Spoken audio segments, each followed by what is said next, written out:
Hello friends, कैसे हो? I hope आप अच्छे होंगे। तो जैसा कि आप देख पा रहे होंगे, ये आपके थर्ड ग्रेड मेन एग्ज़ाम का जो सिलेबस है वो है, जो जनवरी 2023 में इसकी परीक्षा कंडक्ट होगी ना, वो मेन एग्ज़ाम। तो ये उसका सिलेबस है और इसमें दे रखे हैं कि आपको ये टॉपिक हैं और आपसे इतने इतने मार्क्स के क्वेश्चन पूछे जाएंगे। ध्यान रखना है, लेवल 2 वालों में सब्जेक्ट के 60 क्वेश्चन चेंज होंगे, बाकी सेम सिलेबस है। चाहे वो आप हिंदी से हो, संस्कृत से हो, या आप साइंस मैथ से हो, या एसएसटी से हो, किसी से भी हो, आपके 60 क्वेश्चन अलग आएंगे, बाकी सभी सेम है। तो इसमें अभी डिटेल सिलेबस नहीं आया है, अगस्त के महीने में आ जाएगा निश्चित तौर से। तो डिटेल सिलेबस आता है तो उससे ये कन्फर्म हो जाएगा कि जैसे कि राजस्थान का भौगोलिक है, तो उसमें कौन कौन सी टॉपिक हैं दिए जा रहे हैं जिनसे क्वेश्चन बनेंगे और कितने मार्क्स के बनेंगे, ये भी डिपेंड करता है। ठीक है, तो ये चीज़ आपके अगस्त में आ जाएंगी। बाकी इस वीडियो में हम प्रीवियस के आए हुए क्वेश्चन देख रहे हैं जो थर्ड ग्रेड 2013 में पूछे गए हैं मेन एग्जाम में। जैसे अब हो रही है इसी प्रकार आपकी 2013 में हुआ करती थी। तो चलो देख लेते हैं उसमें किस प्रकार का पैटर्न था, किस प्रकार के क्वेश्चन पूछे गए हैं, वो आप देख सकते हैं। ठीक है,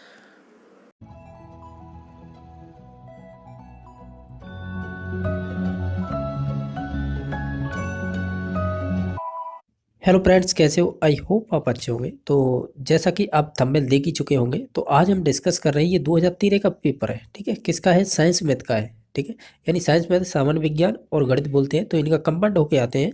जो 60 क्वेश्चन आते हैं वो 30 तो आपके साइंस के रहेंगे और 30 मैथ के। तो इस प्रकार ये थर्ड ग्रेड 2013 का पेपर है। उस टाइम पे हुआ करता था। इसमें देखेंगे किस टाइप के क्वेश्चन पूछे गए थे। ठीक है, इसमें कुछ स्पष्ट नहीं दिखाई दे रहा था, लेकिन अब ये पीडीएफ है, यहाँ से आपको स्पष्ट दिखाई दे जाएगा कितने क्वेश्चन पूछे जाएंगे। आपको मालूम होगा 140 क्वेश्चन 200 मार्क्स के होते हैं, तो वो किस प्रकार होते हैं एक बार देख लें, फिर उसके बाद सॉल्यूशन करेंगे। जैसा कि आपको मालूम होगा कि राज्य के प्रति विशेष संदर्भ में सामान्य ज्ञान और समसामयिकी, यानी राज्य के प्रति जो भी जी के संबंधित क्वेश्चन रहेंगे, और प्लस समसामयिक के मतलब करंट जी के से संबंध रहेंगे, तो वो 20 क्वेश्चन आएंगे आपके 20 मार्क्स के। ठीक है, दूसरे नंबर पे यानी ये खंड है, यानी ये खंड फर्स्ट है और फिर खंड सेकंड, थर्ड, फोर्थ, इस प्रकार दिए हुए हैं 5 खंड। सेकंड पे आता है आपका हिस्ट्री, यानी हिस्टोरिकल कह सकते हैं, ग्राफिकल और कल्चर, नॉलेज ऑफ स्टेट, यानी राज्य का जो ऐतिहासिक है, भौगोलिक है और सांस्कृतिक ज्ञान, इनसे संबंधित 20 क्वेश्चन पूछे जाएंगे। ठीक है, उसके बाद थर्ड आ जाता है आपका खंड, उसमें पूछा जाएगा एजुकेशन साइकोलॉजी, और एजुकेशन साइकोलॉजी से 20 क्वेश्चन पूछे जाएंगे, 20 मार्क्स के होंगे। उसके बाद पूछा जाएगा फोर्थ खंड में चाइल्ड साइकोलॉजी, जो आपकी रहेगी 20 नंबर की। ठीक है, 20 क्वेश्चन 20 नंबर के। लेकिन अब देख लेते हैं जो आपका पांचवा खंड है, वो रहेगा आपका सब्जेक्ट का, यानी जो विद्यालय विषय है, और जिसमें जनरल साइंस और गणित, यानी कह सकते हैं साइंस मैथ के 30 क्वेश्चन रहते हैं, साइंस के 30 क्वेश्चन, 30 ही मैथ के। इस प्रकार ये टोटल 60 क्वेश्चन हो जाते हैं, और प्रत्येक क्वेश्चन कितने कितने नंबर का है? 2 मार्क्स का।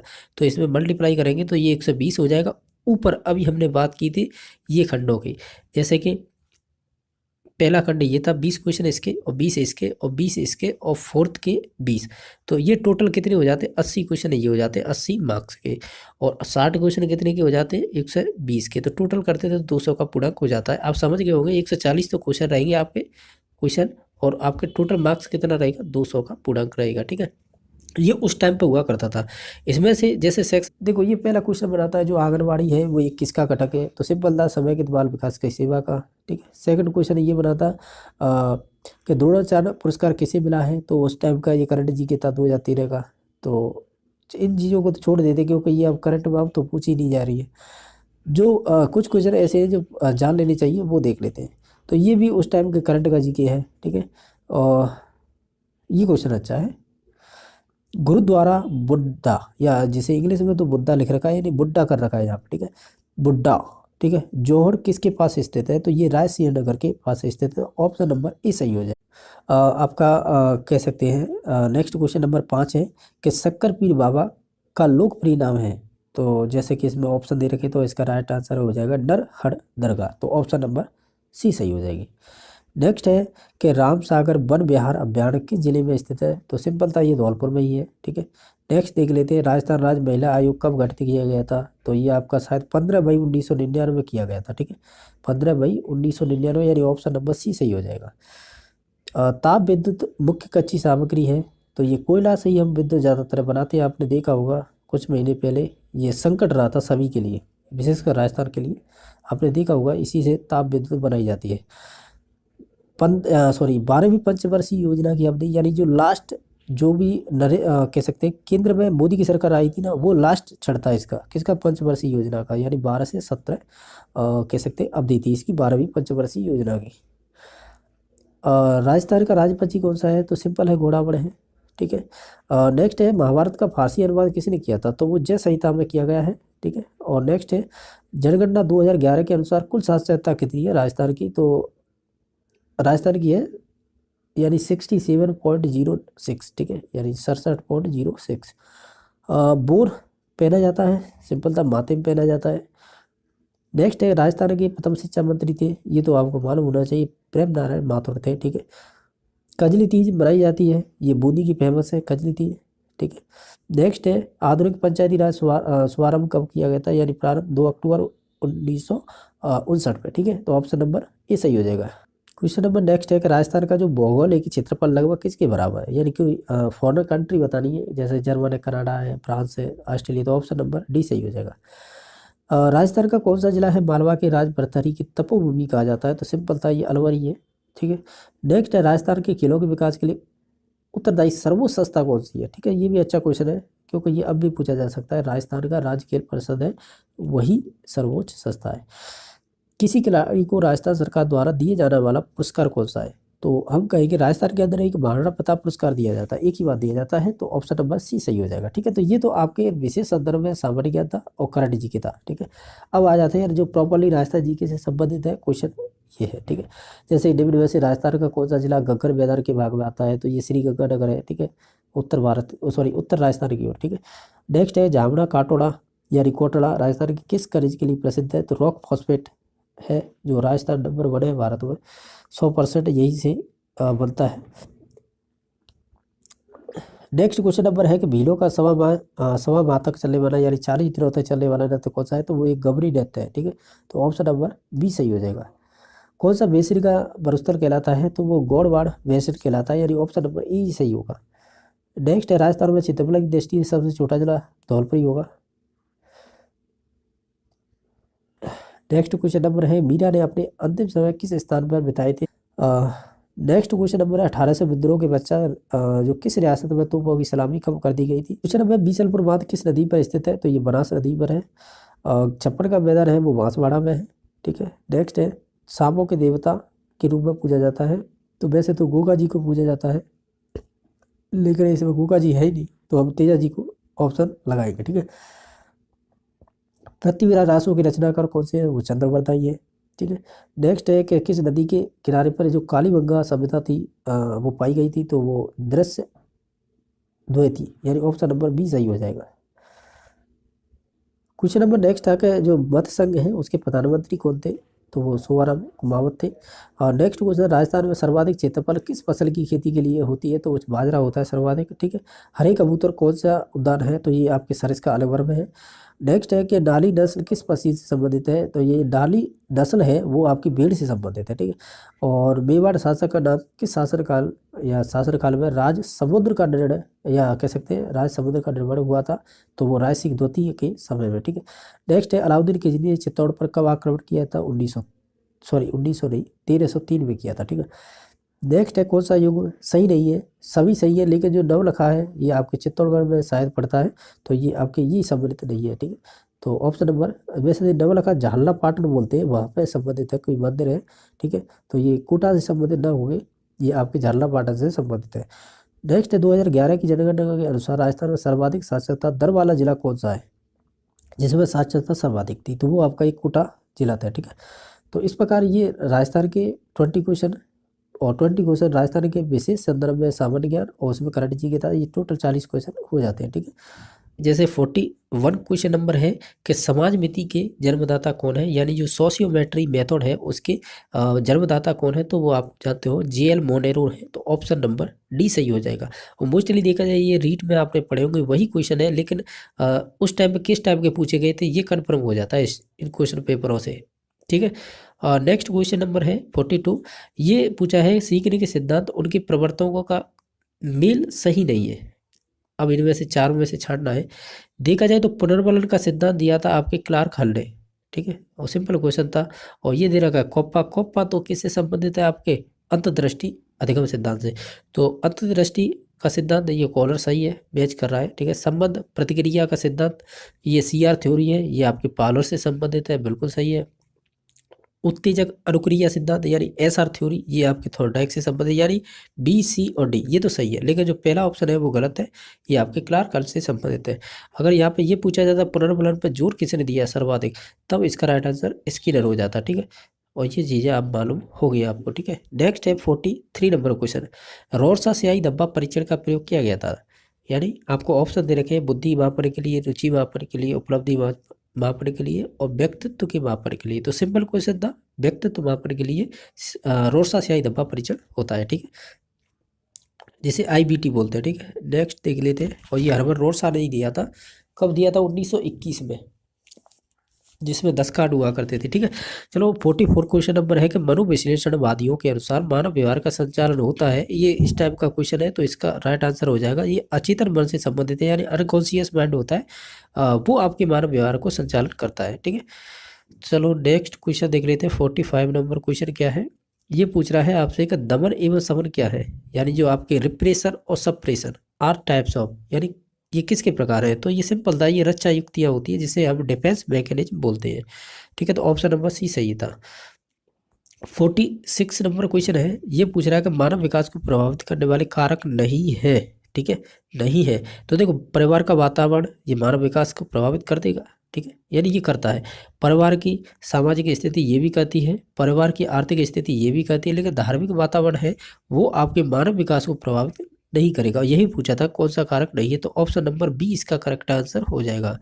क्वेश्चन नंबर 47 है कि न्यूटन वृक्ष से सेब को नीचे गिरते देखा और अचानक उसने गुरुत्वाकर्षण के सिद्धांत की ये उदाहरण है, यानी आपने देखा होगा जो अंतर्दृष्टि अधिगम सिद्धांत है, यानी इनसाइडफुल थ्योरी है, जो कॉलर कोप्पा मैक्स वर्दमाइवर बोलते हैं या वर्देमाइवर बोलते हैं, तो उन तीनों के द्वारा दिया गया था। उनमें यही बात की गई, आपके अंदर कोई भी किसी भी समस्या का हल अचानक आता है तो ये उनसे संबंधित है, यानी अंतर्दृष्टि अधिगम सिद्धांत से। तो ऑप्शन नंबर A सही हो जाएगा। नेक्स्ट है भग्नाशा एवं मानसिक द्वंद्व के उदाहरण है, तो ये आपके जैविकी और भौतिकी बात कारक हो सकते हैं ये, या संवेगात्मक कारक हो सकते हैं, या सामाजिक कारक हो सकते हैं, ये सभी हो जाएंगे, यानी उपयुक्त सभी इसका राइट आंसर हो जाएगा।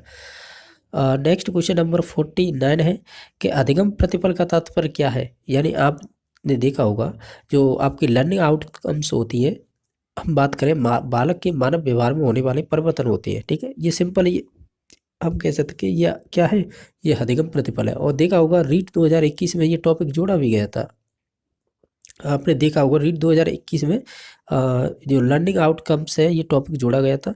तो ये आपके थर्ड ग्रेड उस टाइम पे भी पूछा करते थे इस टॉपिक से क्वेश्चन, ठीक है। तो नेक्स्ट देख लेते हैं, बालक के भाषा विकास में मुख्य योगदान देने वाली संस्था कौन है, ठीक है। तो इसका राइट आंसर हम जाएंगे परिवार पर, तो ऑप्शन नंबर A सही हो जाएगा। क्वेश्चन नंबर नेक्स्ट है कि अंतःस्रावी ग्रंथियां व्यक्तित्व को प्रभावित करने वाले कैसी कारक है, यानी आपसे ये पूछा है जो हमारी एंडोक्राइन ग्लैंड्स होती है या अंतःस्रावी ग्रंथियां होती है, तो व्यक्तित्व को प्रभावित करने वाले ये कैसे कारक है, यानी ये सामाजिक है, तो ये तो गलत है, क्योंकि अंतःस्रावी ग्रंथि तो हमारे शरीर से संबंधित है।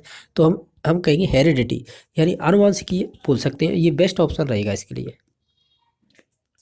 तो ऑप्शन नंबर इसका B सही हो जाएगा, ठीक है। चलो नेक्स्ट क्वेश्चन नंबर देख लेते हैं। क्वेश्चन नंबर आपका 52 है कि आधुनिक शिक्षा में मनोविज्ञान का अनुप्रयोग आधारित है, यानी हम ये कहेंगे कि जो मॉडर्न टाइम अब चल रहा है उसमें शिक्षा मनोविज्ञान के अनुप्रयोग आधारित होती है। तो इन ऑप्शनों को देखेंगे ना तो सिंपल है कि व्यक्तिगत विभिन्नताओं पर आधारित होते हैं, यानी इंडिविजुअल डिफरेंस होते हैं उन पर आधारित होता है आधुनिक जो भी शिक्षा मनोविज्ञान है, ठीक है। तो ऑप्शन नंबर 1 सही हो जाएगा। क्वेश्चन नंबर नेक्स्ट तक वंशानुक्रम से संबंधित प्रयोग चूहों पर किसने किए थे, ये अच्छा क्वेश्चन है, ठीक है। तो ये मैकडूगल ने किए थे, किसने, मैकडूगल। ऑप्शन के अनुसार जा रहे हैं, इसका राइट आंसर B ही होगा, ठीक है। नेक्स्ट क्वेश्चन नंबर है कि स्मृति का कौन सा अंग नहीं है, तो इसमें स्मृति का पूछा है ना तो वो चिंतन नहीं होगा, यानी जो थिंकिंग होती है वो आपकी स्मृति का अंग नहीं होगा।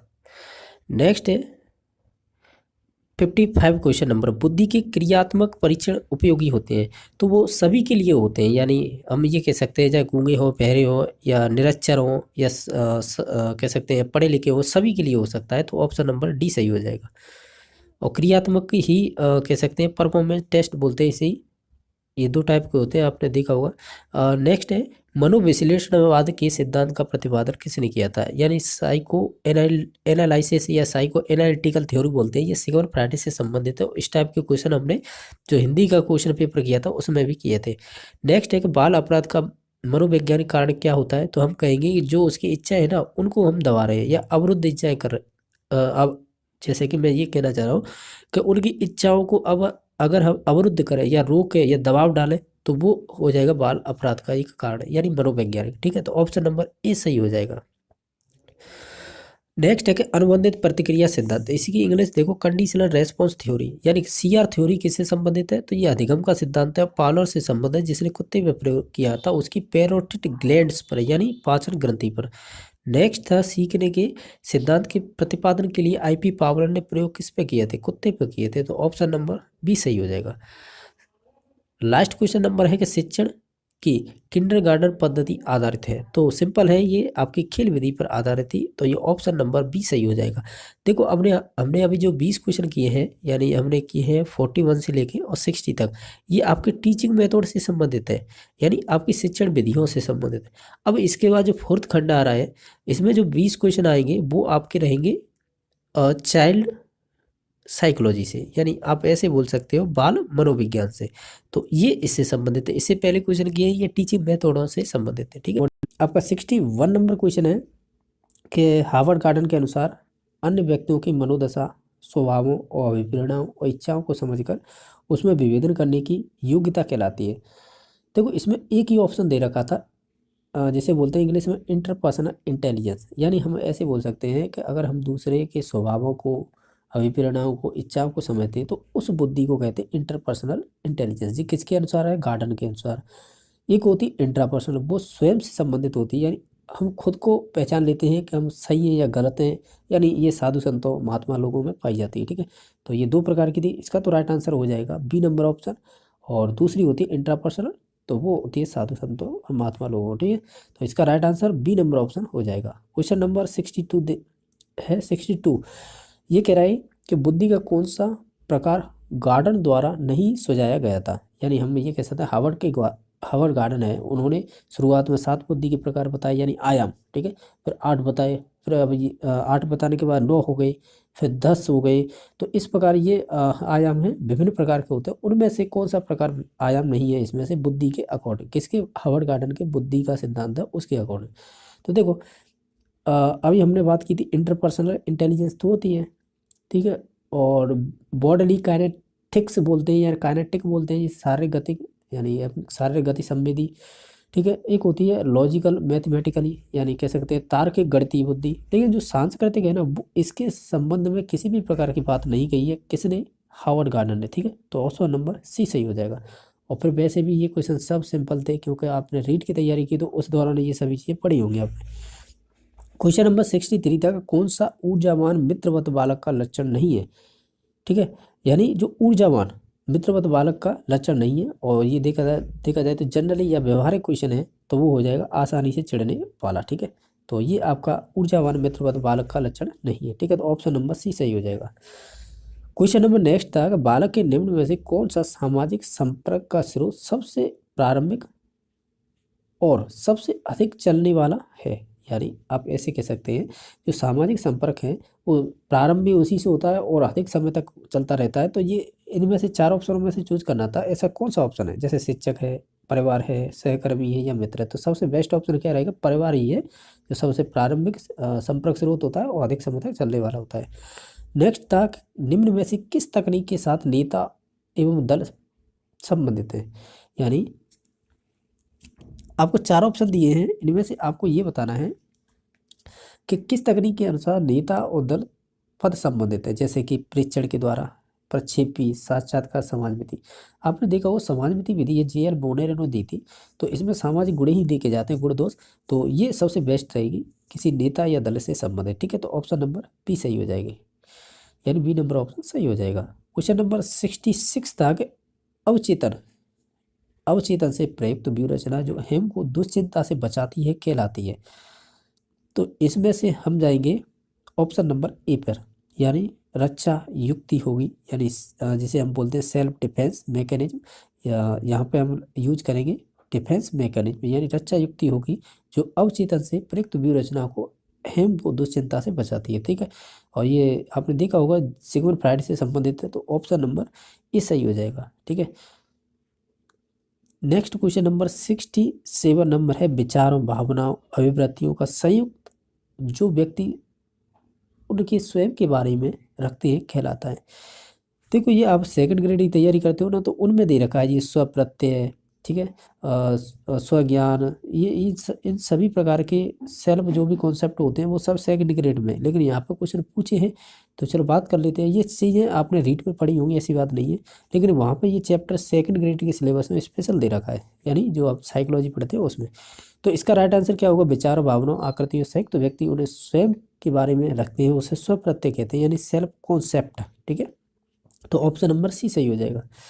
क्वेश्चन नंबर 68 है कि नैतिक तर्क का अवस्था सिद्धांत किसने दिया था, यानी सिंपल सी बात है, अगर ये कह रहा है कि मॉरल रीजनिंग थ्योरी किसने थी, या थ्योरी ऑफ मॉरल रीजनिंग, तो ये आपके कोहलबर्ग से संबंधित है। ठीक है, यानी उन्होंने नैतिक विकास सिद्धांत दिया था, आपको मालूम होगा। ठीक है, तो ऑप्शन नंबर ए सही हो जाएगा।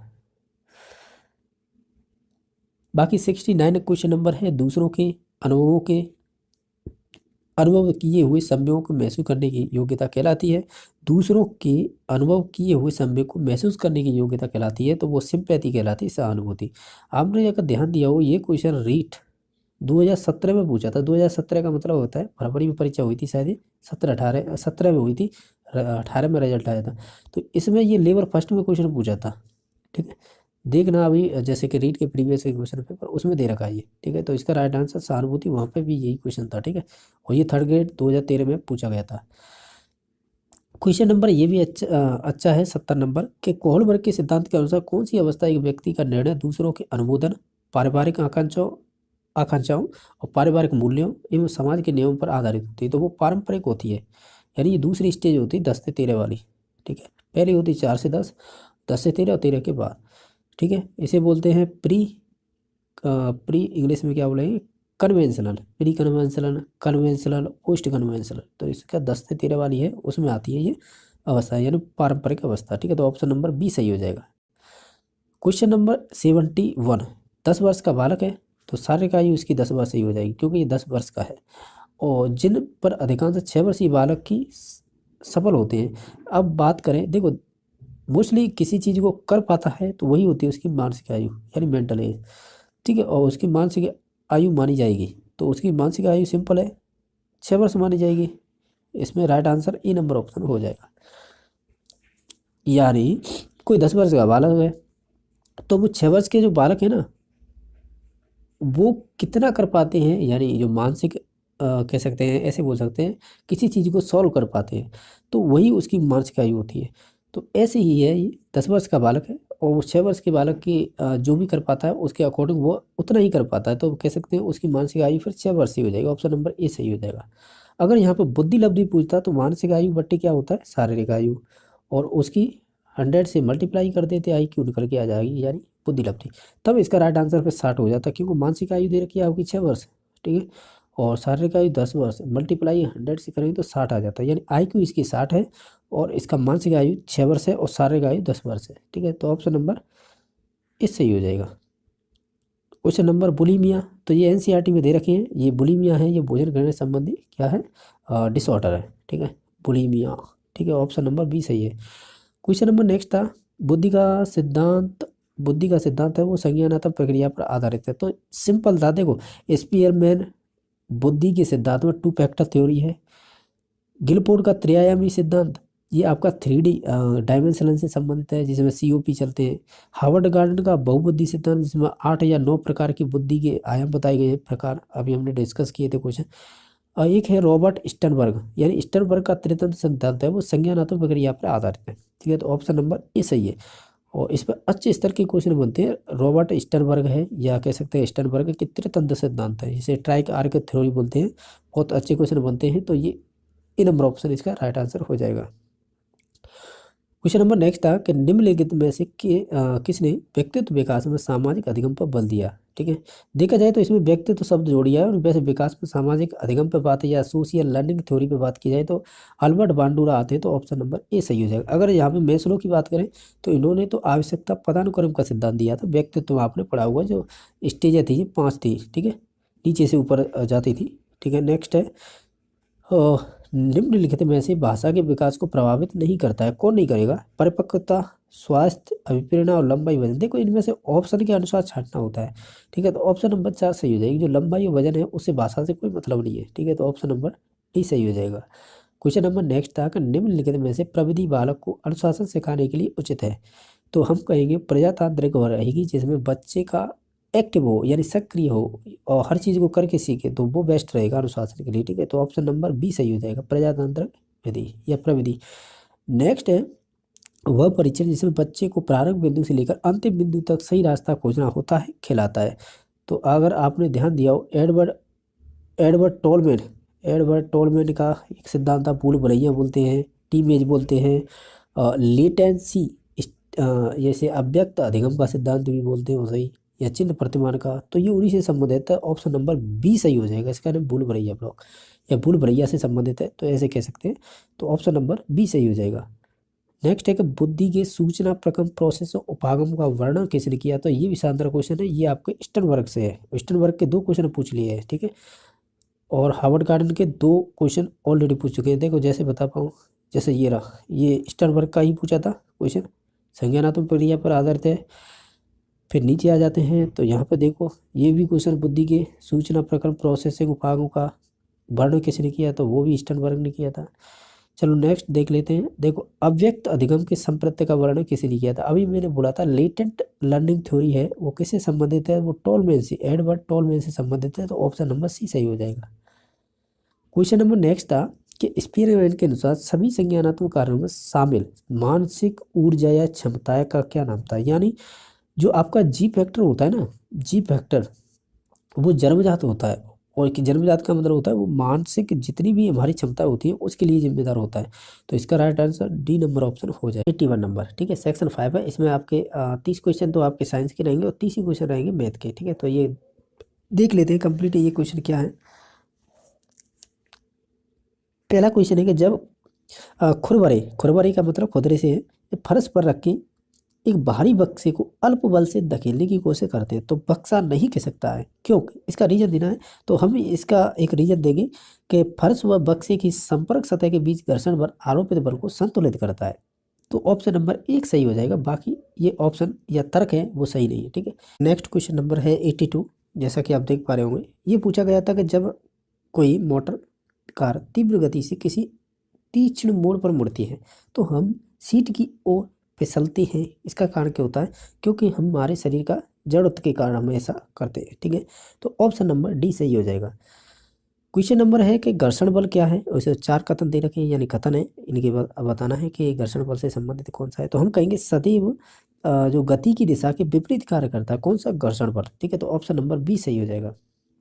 क्वेश्चन नंबर 84 है न्यूटन की गति के तीसरे नियम के अनुसार क्रिया प्रतिक्रिया क्या है? तो हम कहेंगे सदैव 2 भिन्न वस्तुओं के विपरीत दिशाओं में कार्य करता है, क्या? क्रिया प्रतिक्रिया का नियम। ये किसका है? न्यूटन का 3rd लॉ है, ठीक है, यानी तीसरा नियम।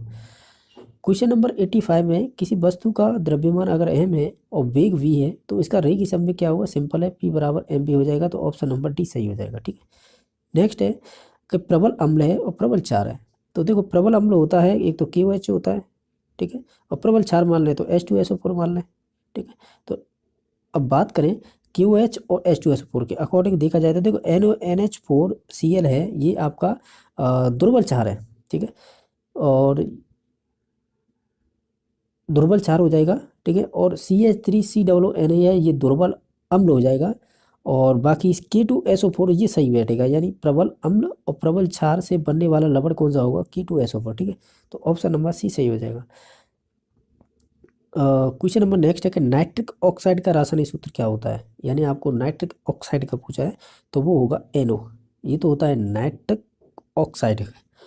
N2 होता है वो नाइट्रस ऑक्साइड जिसे हम लाफिंग गैस बोलते हैं, और NO2 होता है नाइट्राइट, और NO3 होता है नाइट्रेट, ठीक है। नेक्स्ट देख लेते हैं कि परमाणु का द्रव्यमान क्रमांक होता है, तो सिंपल था, जिसमें प्रोटॉन और न्यूट्रॉन होते हैं नाभिक में, उनके योग को ही हम कहते हैं क्या, क्या कहेंगे, परमाणु क्रमांक। जैसा कि क्वेश्चन नंबर हमने कौन सा किया है 88। क्वेश्चन नंबर 89 है कि एक ही तत्व से निर्मित पदार्थ है। तो देखो पीतल भी मिश्र धातु है, यानी दो चीज़ों से मिक्स करके बनाई जाती है। सो इस्पात है, पॉलीथीन भी। तो इस्पात जो ग्रेफाइट है ना, तो वो किस एक ही प्रकार से तत्व से निर्मित है, ऐसे बोल सकते हैं। तो ऑप्शन नंबर सी सही हो जाएगा। पदार्थ जो दहन द्वारा कार्बन का ऑक्साइड नहीं बनाता है वह कहलाता है, तो हम कहेंगे वो हीरा होगा। तो ऑप्शन नंबर एक सही हो जाएगा। वायु में उपस्थित वह गैस जिसका प्रतिशत अधिकतम है, यानी 78% है, तो वो नाइट्रोजन गैस है। ठीक है, तो ऑप्शन नंबर सी सही हो जाएगा। क्वेश्चन ये भी पूछा था कि इसमें से भौतिक परिवर्तन नहीं है, तो वो रासायनिक परिवर्तन होगा। अगर भौतिक नहीं है तो वो एलपीजी का दहन है, वो एक रासायनिक परिवर्तन है। बाकी एग्जाम्पल है वो भौतिक परिवर्तन के हैं। क्वेश्चन नंबर है 93। देखो बायोलॉजी अच्छे स्तर की पूछी थी इन्होंने। तो जैसे द्विबीजपत्री मूसला मूल का निर्माण होता है। मूसला मूल का मतलब होता है यहाँ से जो कह सकते हैं टैप रूट बोल सकते हैं। ठीक है, तो ये होती है आपकी रेडिकल, यानी कैसे मूलांकुरों से। तो ऑप्शन नंबर बी सही हो जाएगा। क्वेश्चन नंबर ये भी अच्छा था कि जो पुलिकाओं और गुच्छों में उत्पन्न होने वाले जो कंदल मूल होती है ना, कंदल मूल, जिसे हम ऐसे बोल सकते हैं फेसिकुलेटेड रूट्स, तो ये किन में पाई जाती है? ये अच्छा क्वेश्चन था। तो ये एस्पेरेगस में पाई जाती है। और इसके अलावा आपने देखा होगा डहनिया, डहनिया पादप का नाम, तो उसमें भी ये पाई जाती है। क्या कह सकते हैं कंदल मूल। ठीक है, तो ऑप्शन नंबर डी सही हो जाएगा। क्वेश्चन नंबर नेक्स्ट है 95 कि इसमें से कीटवची पौधा बताना था। तो ये तो 2018 में भी रीट में पूछा था। तो घटपादप या इसे यूट्रिकुलेरिया भी बोलते हैं। ठीक है, तो ऑप्शन नंबर बी सही हो जाएगा। नेक्स्ट है 96। पर्णविन्यास क्या होता है, जिसे हम ऐसे बोल सकते हैं फाइलोटैक्सी क्या होता है। तो हम कहेंगे तना या शाखाओं पर पत्ते की व्यवस्था होती है ना, उसे ही बोलते हैं हम क्या, पर्णविन्यास। तो ऑप्शन नंबर बी सही हो जाएगा। नेक्स्ट क्वेश्चन नंबर देख लेते हैं, जैसा कि 97 है। आपका 97 नंबर क्वेश्चन था, एक बरगद के पेड़ की शाखाओं का समर्थन करने वाली लटकती हुई जड़ों को क्या कहते हैं? तो हम उसे प्रॉप रूट्स बोलते हैं। क्या बोलते हैं? Prop roots. तो ऑप्शन नंबर बी सही हो जाएगा। ठीक है, जो लटकी हुई होती है बरगद पर, कह सकते हैं डालियों के रूप में नीचे की तरफ लटकी रहती है, उन्हें प्रॉप रूट्स बोलते हैं। ठीक है, जिसे हिंदी में अवस्तंभ बोलते हैं। तो ऑप्शन नंबर बी सही हो जाएगा। नेक्स्ट है जल संबंधन पौधों को फिल इन द ब्लैंक्स में विकसित करने की तकनीक क्या कहलाती है? तो हम इसे कहते हैं न्यूट्रिएंट सॉल्यूएंस, यानी कह सकते हैं एक पोषक विलयन होता है, उसे ही बोलेंगे हम। क्या फिल इन द ब्लैंक्स में बनना था, तो जल संबंधित पौधों में एक पोषक जलीय विलयन विकसित करने की एक तकनीक है, ऐसे बोल सकते हैं। ठीक है, नेक्स्ट है कि प्रकाश संश्लेषण निम्न में से कौन सी प्रक्रिया स्ट्रोमा में होती है? ग्रेना में ना पूछी के उन्होंने स्ट्रेमा में पूछी है, तो इसमें शर्करा का निर्माण होता है। ऑप्शन नंबर ए सही हो जाएगा। पौधों के फ्लोएम ऊतक के माध्यम से भोजन के परिवहन को क्या बोलते हैं? हम ट्रांसलोकेशन बोलते हैं या स्थानांतरण बोलेंगे हिंदी में। तो ऑप्शन नंबर बी सही हो जाएगा। क्वेश्चन नंबर 101 था कि किसी गांव में एक स्कूल के रेलवे स्टेशन से 2 किलोमीटर उत्तर दिशा में, तो इस उदाहरण में रेलवे स्टेशन है, तो एक निर्देश बिंदु हो जाएगा। तो ऑप्शन नंबर ये व्यवहारिक है, बोधगम्य क्वेश्चन है, खुद से ही बताना होता है। ठीक है, क्वेश्चन नंबर 102 है कि एक व्यक्ति है, बिंदु ए से प्रारंभ करके 2 किलोमीटर चलकर बिंदु बी पर पहुंचता है और बी से वापस बिंदु ए पर लौट आता है, तो निम्न में से कौन सा कथन सत्य होगा? सिंपल है, विस्थापन शून्य हो जाएगा क्योंकि वापस लौट के वहीं पर आ गया। नेक्स्ट है कि चाल का ऐसा ही मात्रा क्या होता है? तो मीटर प्रति सेकंड होता है। तो ऑप्शन नंबर डी ही सही हो जाएगा। नेक्स्ट है यदि किसी वस्तु का कोई यानी दो वस्तुओं उनके वेग समान कर दिए जाएं या समान रूप से परिवर्तित होते रहते हैं, तो प्रारंभिक वेग और यानी प्रारंभिक वेग u और अंतिम वेग v है, तो औसत वेग क्या होगा? तो हमको सिंपल है, प्रारंभिक वेग प्लस अंतिम वेग बट्टे 2 हो जाएगा। ऑप्शन नंबर एक ही सही रहेगा। ठीक है, नेक्स्ट है कोई कण r त्रिज्या के वृत्ताकार पथ में गमन कर रहा है, तो अर्धवृत्त पूरा करने के पश्चात इसका विस्थापन क्या होगा? तो सिंपल है 2r हो जाएगा, यानी 2r हो जाएगा। ऑप्शन नंबर 2 सही हो जाएगा। ओडोमीटर के यंत्र किसे मापता है? सिंपल है, दूरी को मापता है। नेक्स्ट है क्वेश्चन ये है कि पहले बिजली की चमक दिखाई देती है, उसके पश्चात बादलों के गरजने की ध्वनि सुनाई देती है, ये क्योंकि यानी यानी ये 4 ऑप्शन दे रखे हैं, इनके अनुसार बताना है, इसका एक लॉजिक बताना है कि आप क्या कहोगे। तो हम कहेंगे जो प्रकाश की गति है वो ध्वनि की गति से तेज है, ऐसे बोल सकते हैं। तो ऑप्शन नंबर बी सही हो जाएगा। नेक्स्ट है कि एक पिंड यू से ऊर्ध्वाधर ऊपर फेंका जाता है। ठीक है, इससे ऊपर उठने की अधिकतम ऊंचाई क्या होगी? तो वो होगी आपकी अधिकतम, अगर ऊंचाई की बात करोगे ना, और ऊर्ध्वाधर ऊपर की ओर फेंका जा रहा है और प्रारंभिक वेग यू मान लेते हैं, अधिकतम ऊंचाई पे जो डी आ जाएगा ऑप्शन नंबर, यानी प्रारंभिक वेग का वर्ग बटे 2g। ठीक है, तो यही राइट आंसर हो जाएगा, ऑप्शन नंबर डी सही हो जाएगा।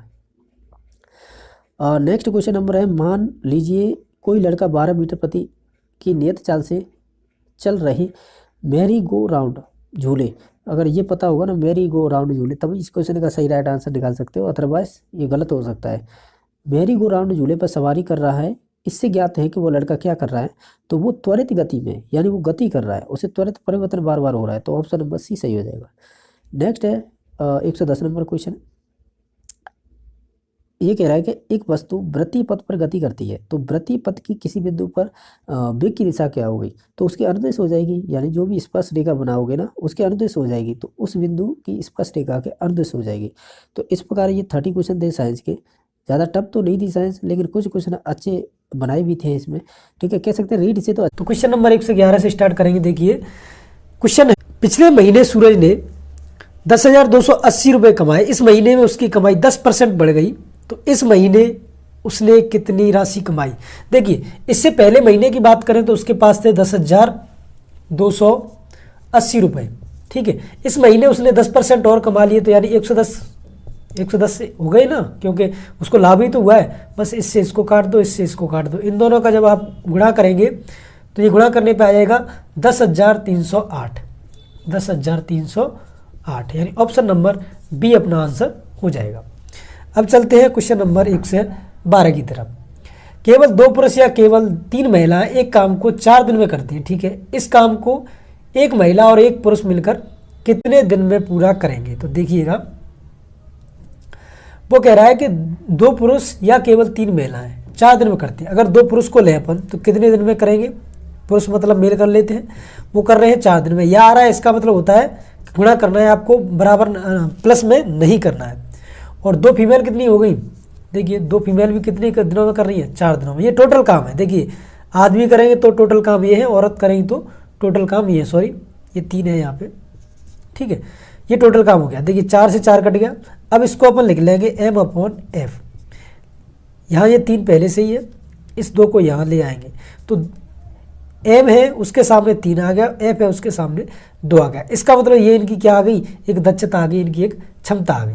अब हमको क्या निकालना है, टोटल काम, तो ये भी टोटल काम है, इससे भी निकाल सकते हैं आप, इससे भी टोटल काम निकाल सकते हैं, किसी से भी निकाल सकते हैं। तो मैं m को ले रहा हूँ 3, m को अगर यहाँ पे मैं 3 रख दूंगा तो टोटल काम आ जाएगा। तो देखिएगा टोटल काम अपना आ गया, टोटल वर्क 2 गुणा, देखिए ये वाली 3 मैंने m की जगह पर रख दिया, गुणा 4, तो 4 × 3 12, 12 × 24, यानी 24 का आ गया अपना टोटल काम आ गया। अब वो कह रहा है कि यदि एक आदमी और एक औरत करे तो ये काम कितने दिनों में पूरा होगा। तो देखिए एक आदमी, ये m है, ये f है, इसके सामने कुछ नहीं है, तो ये 1 हो गए, दोनों मिलकर करें तो मतलब दोनों को प्लस करना है, तो ये 5 आ गया, दोनों मिलकर करें तो कितने दिनों में कार्य होगा। आपको पता है कि इस प्रकार से जब टाइम निकाला जाता है तो ऊपर टोटल कार्य लिखा जाता है, नीचे उनकी दक्षता लिखाई जाती है। तो ये टोटल कार्य पहले से ही मैंने निकाल लिया है, ये इनकी दक्षता है, इसका 5 का दे देंगे इसमें भाग, लेकिन यही आंसर दिया है तो यही आ जाएगा, इसका आंसर है 24/5, ऑप्शन नंबर डी इसका आंसर हो जाएगा।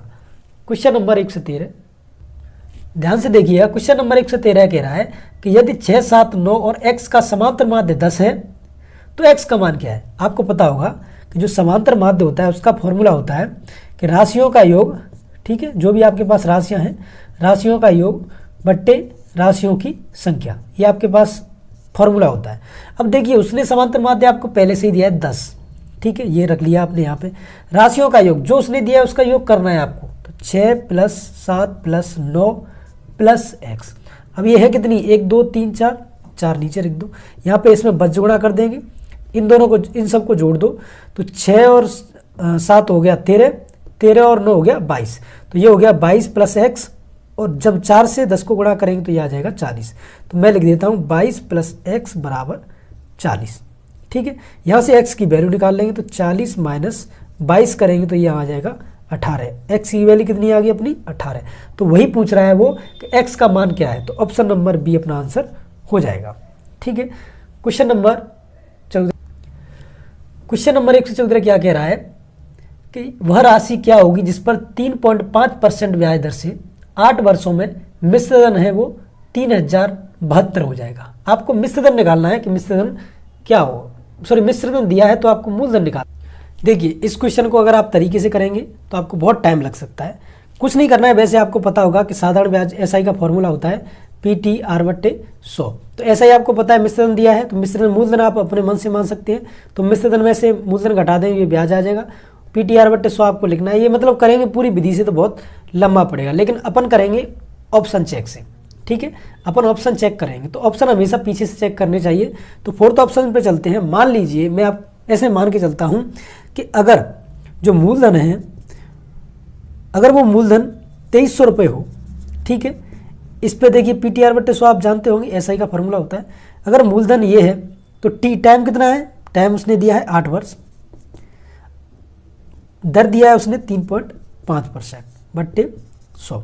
यहाँ पॉइंट हटाया, ये जीरो बढ़ गया, यहाँ पे 2 जीरो से 2 जीरो काट दी, इससे आप काट लो 5 दूनी 10 और 5 से ये 7 बार कट गया, 2 से ये 4 बार कट गया। इनका गुणा किया तो ये 28 आ गया। जब 28 का आप 23 से गुणा करेंगे, देखिएगा आपको 28 को जब 23 से गुणा करेंगे तो ये आ जाएगा लगभग 3144। ये आ रहा है 3144। आपको पता होगा 3144 है वो हमारा ऑप्शन नहीं है, हमारा है वो मिश्रधन आना चाहिए, वो आना चाहिए 3072। तो ये ऑप्शन नंबर 4 तो गलत हो गया। अब चलते हैं ऑप्शन नंबर सी पे, यानी तीसरे नंबर पे, ये डी था। अब ऑप्शन नंबर सी पे चलेंगे तो देखिएगा, मान लीजिए कि हमारा मूलधन है वो 2400 है, ठीक है। वही दिया है, 8 वर्ष है, 3.5 टाइम है, और वो मैंने नीचे लिख दिया सूत्र से PT/100। पॉइंट हटाया, जीरो बढ़ाया मैंने, 2 जीरो से यहाँ पे भी 2 जीरो गई, वही द्वारा से काटेंगे, 5 से इसको काट दिया 7 बार, इससे 5 काट दिया 2 बार, इससे 2 को काट दिया 4 बार, तो यहाँ पे 7 चौका 28 हो गए। तो यहाँ पे आपको 24 गुणा 28 करना है। जब आप 24 गुणा 28 करेंगे तो देखिएगा 8 चौक 32, 2 और 8 से किया तो 8 2 10 12 15, मतलब टोटल करके ये आ जाएगा अपना 3072, ठीक है। तो 3072 ही हमारा मिश्रधन होना चाहिए, वही उसने दिया है कि 3072 मिश्रधन हो जाता है। अगर मिश्रधन इस मूलधन से 2400 से 3072 हो रहा है, इसका मतलब है कि उसका मूलधन कितना होना चाहिए था, 2400 रुपये। आप उल्टा कर रहे, सीधा कर लो, कैसे भी कर लो, आपका आंसर आना चाहिए। करने को यहाँ से भी कर सकते थे, लेकिन वो थोड़ा लेंथी पड़ता, तो इसलिए मैं ऑप्शन चेक से किया है। तो इसका आंसर हो जाएगा ऑप्शन नंबर सी, ठीक है। चलते हैं नेक्स्ट क्वेश्चन की तरफ। क्वेश्चन नंबर 115 है, देखिएगा कि एक आयत की लंबाई 150 सेमी है और चौड़ाई 1 मीटर है, तो उसकी परिमिति है। परिमिति आपको पता होगा, परिमिति कहते हैं अपन परिधि को, ठीक है। अपन परिधि को ही परिमिति कह सकते हैं। उसने कहा क्या है कि आयत है। सबसे पहले आपको याद होना चाहिए कि एक आयत होता है, उसकी परिमिति का मतलब होता है उसका मतलब परिमाप, ठीक है। ऐसे आप पता लगा सकते हैं, इसका मतलब आपको उसका परिमाप ज्ञात करना है, और आपको पता होगा परिमाप का फॉर्मूला क्या होता है एक आयत के लिए। देखिए उसने लंबाई दी है, वो दी है 150, और अगर चौड़ाई की बात की जाए मीटर, और चौड़ाई की बात की जाए तो वो दी है 100 मीटर, सॉरी 150 सेमी है ये, और जो 1 है वो मीटर है, ठीक है। ये यहाँ पे 1 मीटर दिया है। तो आपका आंसर किस में आ रहा है, आंसर आ रहा है मीटर में, तो सबको मीटर में ही चेंज कर लेंगे। इसको चेंज करेंगे तो ये 1.5 मीटर हो जाएगा, और ये 1 मीटर पहले से है ही। तो आपको क्या करना है, परिमिति यानी परिमाप का फॉर्मूला क्या होता है आयत का, बस आपको यही ज्ञात करना है। ये होता है 2 गुणा लंबाई प्लस चौड़ाई, ठीक है। तो देखिए 2 लंबाई की जगह पे मैंने क्या रख दिया 1.5, प्लस चौड़ाई की जगह पे मैंने रख दिया 1, इन दोनों को जोड़ दिया तो ये आ गया 2 गुणा 2.5। जब इनका आपस में अपन गुणा करेंगे 2.5 का 2 का, तो ये आ जाएगा 5 मीटर। या ऑप्शन नंबर सी अपना आंसर हो जाएगा, 5 मीटर अपना आंसर आ रहा है। कुछ नहीं करना है, आपको पता होना चाहिए परिमिति कहते हैं उसको, परिधि कहते हैं उसी को परिमाप कहते हैं। एक आयत का परिमाप होता है 2 गुणा लंबाई प्लस चौड़ाई। उसने लंबाई दिया है, बस उसको मीटर में चेंज कर लिया है, यहाँ चौड़ाई उसने दे ही रखी है, बस मैंने फॉर्मूला लगाया है, मार रखा है, कुछ भी नहीं किया, ठीक है। तो चलते हैं नेक्स्ट क्वेश्चन की तरफ। क्वेश्चन नंबर 116 देखिए क्या कह रहा है कि 2 संख्याओं का अनुपात 4:5 है, तो उनका एलसीएम 60 है, उनका एचसीएफ क्या होगा। पहले आपको जो भी पता है उसको रखिए। उसने कहा है कि संख्याओं का अनुपात है वो 4:5 है। मान लीजिए अपन तो मैथ के हैं तो सारा अनुपात मान सकते हैं ना, तो सारा अनुपात मान लीजिए x है, ठीक है। तो संख्या क्या हो जाएंगी 4x, दूसरी हो जाएगी 5x। वो कह रहा है कि उसका एलसीएम दे रखा है। अब देखिए उसने एलसीएम दे रखा है, अब आप अपने मन से एलसीएम निकाल लीजिए। तो कैसे निकालेंगे एलसीएम, तो इसी प्रकार से तो निकालते हैं। तो पहले 4, तो यहाँ क्या बचा x, यहाँ पे 5x बचा, फिर 5 का दे देंगे तो यहाँ x, यहाँ x बचा, फिर क्या करेंगे, फिर x का दे देंगे तो यहाँ पे 1 और 1, जब तक 1 1 नहीं आ जाता जब तक करते रहते हैं। इन सब का आप गुणा कर लेंगे, तो इन दोनों का, तीनों का गुणा करेंगे तो ये आ जाएगा 4 गुणा 5 गुणा x, यानी मतलब 20x। वही उसने दिया है, हमारे अनुसार आ रहा है एलसीएम 20x, लेकिन उसने दिया है 60। तो x का मान कितना आ गया, यहाँ से x का मान आ गया 3। देखिए x का मान 3 आते ही आपको पता चल गया कि संख्या क्या होंगी। तो संख्या होंगी, देखिए ये संख्या है 4x और 5x, यानी 4x मतलब हो गया 4 गुणा 3 यानी 12, और 5x मतलब 5 गुणा 3 यानी 15। हमारी ये दो संख्या होंगी। अब वो हमको HCF पूछ रहा है। सिंपल है, आपको पता होगा HCF कैसे निकालते हैं, इस प्रकार से निकालते हैं। जब तक नीचे 1 नहीं आ जाता जब तक करते रहते हैं। तो मैं डायरेक्ट लिख देता हूँ। 12 को क्या लिख सकते हैं अपन, 2 गुणा 3 गुणा 2, ठीक है। और 15 को क्या लिख सकते हैं अपन, देखिएगा 15 को अपन लिख सकते हैं 3 गुणा 5। HCF क्या होता है, जो दोनों में कॉमन हो। तो दोनों में कॉमन क्या है, 3। देखिएगा 3 दोनों में कॉमन है, इसलिए HCF हो जाएगा अपना 3। और देखिए 3 कौन से ऑप्शन में है, तो 3 है ऑप्शन नंबर बी में। तो बी अपना आंसर हो जाएगा। कुछ नहीं किया है, सिर्फ अनुपात में संख्या दे रखी है। मैंने सारा अनुपात अपने मन से मान लिया है, दोनों संख्या लिख दी है, मैंने उनका एलसीएम निकाल लिया है। हमारे अनुसार 20x आया है एलसीएम, उसके अनुसार 60 है। बस आपस में दोनों को बराबर कर दिया है, तो x का मान आ गया। x का मान आते ही हमारे पास दोनों संख्याएं मिल गई हमको।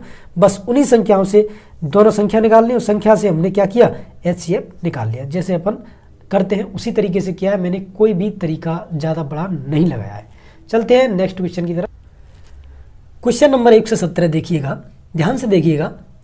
4536 की राशि 4 पुरुषों में, 5 महिलाओं और 2 लड़कों में बांटी जाती है। एक पुरुष, एक महिला और एक लड़के के हिस्से का अनुपात है वो 7:4:3 है। एक महिला का हिस्सा क्या है, देखिएगा। सबसे पहले हम लिखेंगे पुरुष कितने हैं, यानी मेल कितने हैं, तो 4 हैं। फीमेल कितनी है, तो फीमेल है अपनी 5, और बॉयज़ कितने हैं, तो बॉयज़ हैं अपने 2। अब वो कह रहा है कि हिस्सों का अनुपात, देखिए हिस्से, अब जिनको जो पैसे उनको मिले हैं उनका हिस्से का अनुपात क्या है। अनुपात उसने दे रखा है 7, 4 और 2। देखिएगा ये 4 हैं, इनको किस अनुपात में मिला है, 7 में। ये फीमेल है वो 5 है, तो इनको किस अनुपात में मिला है, हिस्सा 4 में। और जो बॉयज़ हैं, जो लड़के हैं, उनको अनुपात में किस में मिला है, 2 में। तो इनका आपस में क्या कर लेंगे, गुणा। जब इनका आपस में गुणा कर लेंगे तो वो क्या आ जाएगा हमारा, वो आ जाएगा हमारे टोटल रुपए, ठीक है। इनका आपस में गुणा कर लेंगे तो इसका किया तो 28 आ गया, ठीक है। इसका करेंगे तो ये 20 आ गया, और इसका करेंगे तो 6 आ गया। इन सबको टोटल कर देंगे तो ये आ जाएगा 54। अब हम उसने 54 कह रखा है कि ये हमारे अनुसार आया है। जो टोटल वैल्यू है, जो उनको पैसे मिले हैं, वो हमारे अनुसार कितने आए हैं, 54। लेकिन ये बात सही तो नहीं है ना, क्योंकि ये तो अनुपात दे रखा है, और अनुपात में ही हमने इनको आपस में गुणा करके और इसको टोटल वैल्यू निकाल ली है पैसों की। लेकिन उसने कितना दे रखा है, उसने दे रखा है 4536, इसी का मान दे रखा है। तो एक का मान कितना आ जाएगा, 4536/54, ठीक है। इसको काटेंगे अपन 54 से, इसको काटेंगे तो ये आ जाएगा लगभग 168, ठीक है। 168 आ गया। अब वो क्या कह रहा है, देखिएगा ये एक का मान 168 है, ठीक है। लेकिन वो हमसे क्या कह रहा है, वो कह रहा है कि एक महिला का हिस्सा क्या है। देखिएगा एक महिला, अकेली महिला की बात की जाए तो महिला का हिस्सा क्या होगा, सॉरी इसका मान आएगा, इसको जब इससे काटेंगे तो ये आ जाएगा 89, ठीक है। ये 89 एक का है, ठीक है। किसका है, एक अनुपात का है। लेकिन हमसे वो पूछ रहा है कि महिलाओं की बात, तो देखिए महिलाएं कितनी हैं, आपको ये देखना पड़ेगा। अगर वो महिला का अनुपात पूछ रहा है, एक महिला का हिस्सा क्या होगा, लेकिन हमारे पास महिलाएं कितनी हैं, 5 महिलाएं हैं, लेकिन उनका अनुपात क्या है। देखिए हिस्से के लिए हिस्से का अनुपात चाहिए। ये एक के हिस्से, अगर सभी लोग मिलकर काम करते हो तो उसमें से एक का जो हिस्सा है वो कितना है, 89 है। तो फिर जो 5 महिलाएं हैं उनके हिस्सों का अनुपात क्या है। देखिए हिस्से का अनुपात जब महिला की बात की जाए तो वो कितना है, 4 है। तो इसको कर देंगे 4 से गुणा, और इसको 4 से गुणा कर देंगे तो ये आ जाएगा 336, यानी ऑप्शन नंबर डी इसका आंसर हो जाएगा। ठीक है, चलते हैं नेक्स्ट क्वेश्चन की तरफ। क्वेश्चन नंबर 1 से 18 की बात करें तो देखिएगा, प्रणव के वार्षिक वेतन का 25% सूर्या के वार्षिक वेतन के 80% के समान है। सूर्या का मासिक वेतन धीरू के मासिक वेतन का 40% है। धीरू का मासिक वेतन 6 लाख है, तो प्रणव का मासिक वेतन क्या होगा? तो देखिएगा, उसने जो दे रखा है, प्रणव का मासिक वेतन है उसका 25% अगर निकाला जाए, ठीक है, सॉरी वार्षिक है तो इसको मासिक में अपन कन्वर्ट कर सकते हैं, कोई दिक्कत नहीं है, और वार्षिक से करें तो उससे भी कोई दिक्कत वाली बात नहीं। चलो ठीक है, बना रहने देते। इसका करते हैं 25%, ठीक है, तो ये किसके बराबर है? जो सूर्य है उसके 80% के बराबर है। ठीक है, इससे इसको काट दिया, ठीक है, इसको सॉरी अपन नीचे से भी काट सकते हैं इन सबको, तो P/S आ गया अपना 80/25। जब इनको आपस में काटेंगे तो ये आ जाएगा 16/5। ठीक है, ये यहाँ तक कर लिया। आगे उसने कह रखा है कि सूर्या का मासिक वेतन है वो धीरू के मासिक वेतन का 40% है। ठीक है, जो सूर्या का मासिक वेतन है वो धीरू का जो मासिक वेतन है ना उसका कितना है? 40/100 है। देखिएगा, हमने ये निकाला है वो निकाला है वार्षिक, लेकिन ये क्या है? ये हमने निकाला है वो है मासिक। तो यहाँ से वार्षिक के लिए देखिए, वार्षिक के लिए अपन क्या करेंगे? यहाँ भी 12 का गुणा कर देंगे, यहाँ भी 12 का गुणा कर देंगे, लेकिन उससे कोई फ़ायदा नहीं होगा, ये आपस में कट जाएंगे क्योंकि ये अनुपात है। ठीक है, तो यहाँ से S/D, मैं D को नीचे ले आया तो 4/10, इसको काट लेंगे तो ये 2/5, यानी इनका अनुपात आ गया, वो आ गया 2/5 या फिर 2:5। देखिएगा, अब देखो यहाँ पे P/S, यहाँ पे मैं लिख देता हूँ P/S, ठीक है, और देखिए सब मिटा के रख देता हूँ S/D, यहाँ पे आ जाएगा 2/5। यहाँ पे देखिएगा आप, जो S है वो कितना है? 5 है यहाँ पे, और P कितना है? 16 है। यहाँ पे S है वो 2 है, लेकिन D कितना है? 5 है। तो हमको क्या करना पड़ेगा? S को करना पड़ेगा बराबर। ठीक है, या तो S को कर लो या P को कर लो, मतलब एक ऐसी चीज़ को बराबर करना है जो को अनुपात को बराबर बना दे। जैसे, या फिर हम इसे एक और तरीके से भी कर सकते हैं, जैसे कि मान लीजिए हमको क्या दे रखा है? S/D है वो 2/5 है। यहाँ से आगे हमको दे रखा है कि जो धीरू है का वार्षिक वेतन है वो 6 लाख है। देखिए, धीरू का वार्षिक वेतन कितना है? 6 लाख है। तो ये हम यहाँ से लिख सकते हैं, इसका बच गुणा करके यहाँ पे D। ठीक है, तो यहाँ पे हम क्या कर देंगे? 6 लाख लिख देंगे। ये 6 लाख लिख दिया, ये S का मान आ गया। अब S के मान को उठा के हम यहाँ पे लिख देंगे, जिससे हमारा P का यानी प्रणव का मान आ जाएगा। देखिए, P का मान कैसे निकालेंगे? P बराबर इस S को यहाँ पहुँचा देंगे तो 16/5 गुणा S। लेकिन S का मान क्या है? ये रहा, S का मान क्या है? 2/5 गुणा 6। तो यहाँ से हम निकाल सकते हैं। देखिएगा, P का मान है वो 2/5 गुणा 6 गुणा 16/5। ठीक है, ये 16/5 कहाँ से आया? मैंने आपको बताया अभी, ये आया है यहाँ से। ठीक है, 16/5 आ गया, लेकिन थोड़ा सा अपन को और दिमाग लगाना है। ये जो हम निकाल रहे हैं, अभी तक हमने जो भी निकाला है वो वार्षिक है, लेकिन यहाँ पे हमने निकाला था वो मासिक था। लेकिन इस मासिक को हम वार्षिक बनाने के लिए इसमें 1/12 का भाग दे देंगे। ठीक है, जब इन सबको हम काटेंगे तो ये आ जाएगा अपना लगभग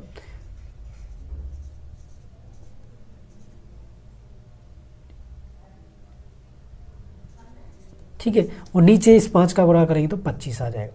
इससे इसको काटेंगे जब हम, तो ये हमारा टोटल निकल के आ जाएगा 64,000। ठीक है, जो कि ऑप्शन नंबर D दे रखा है। तो जो प्रणव का वेतन है, मासिक वेतन है, वो कितना है?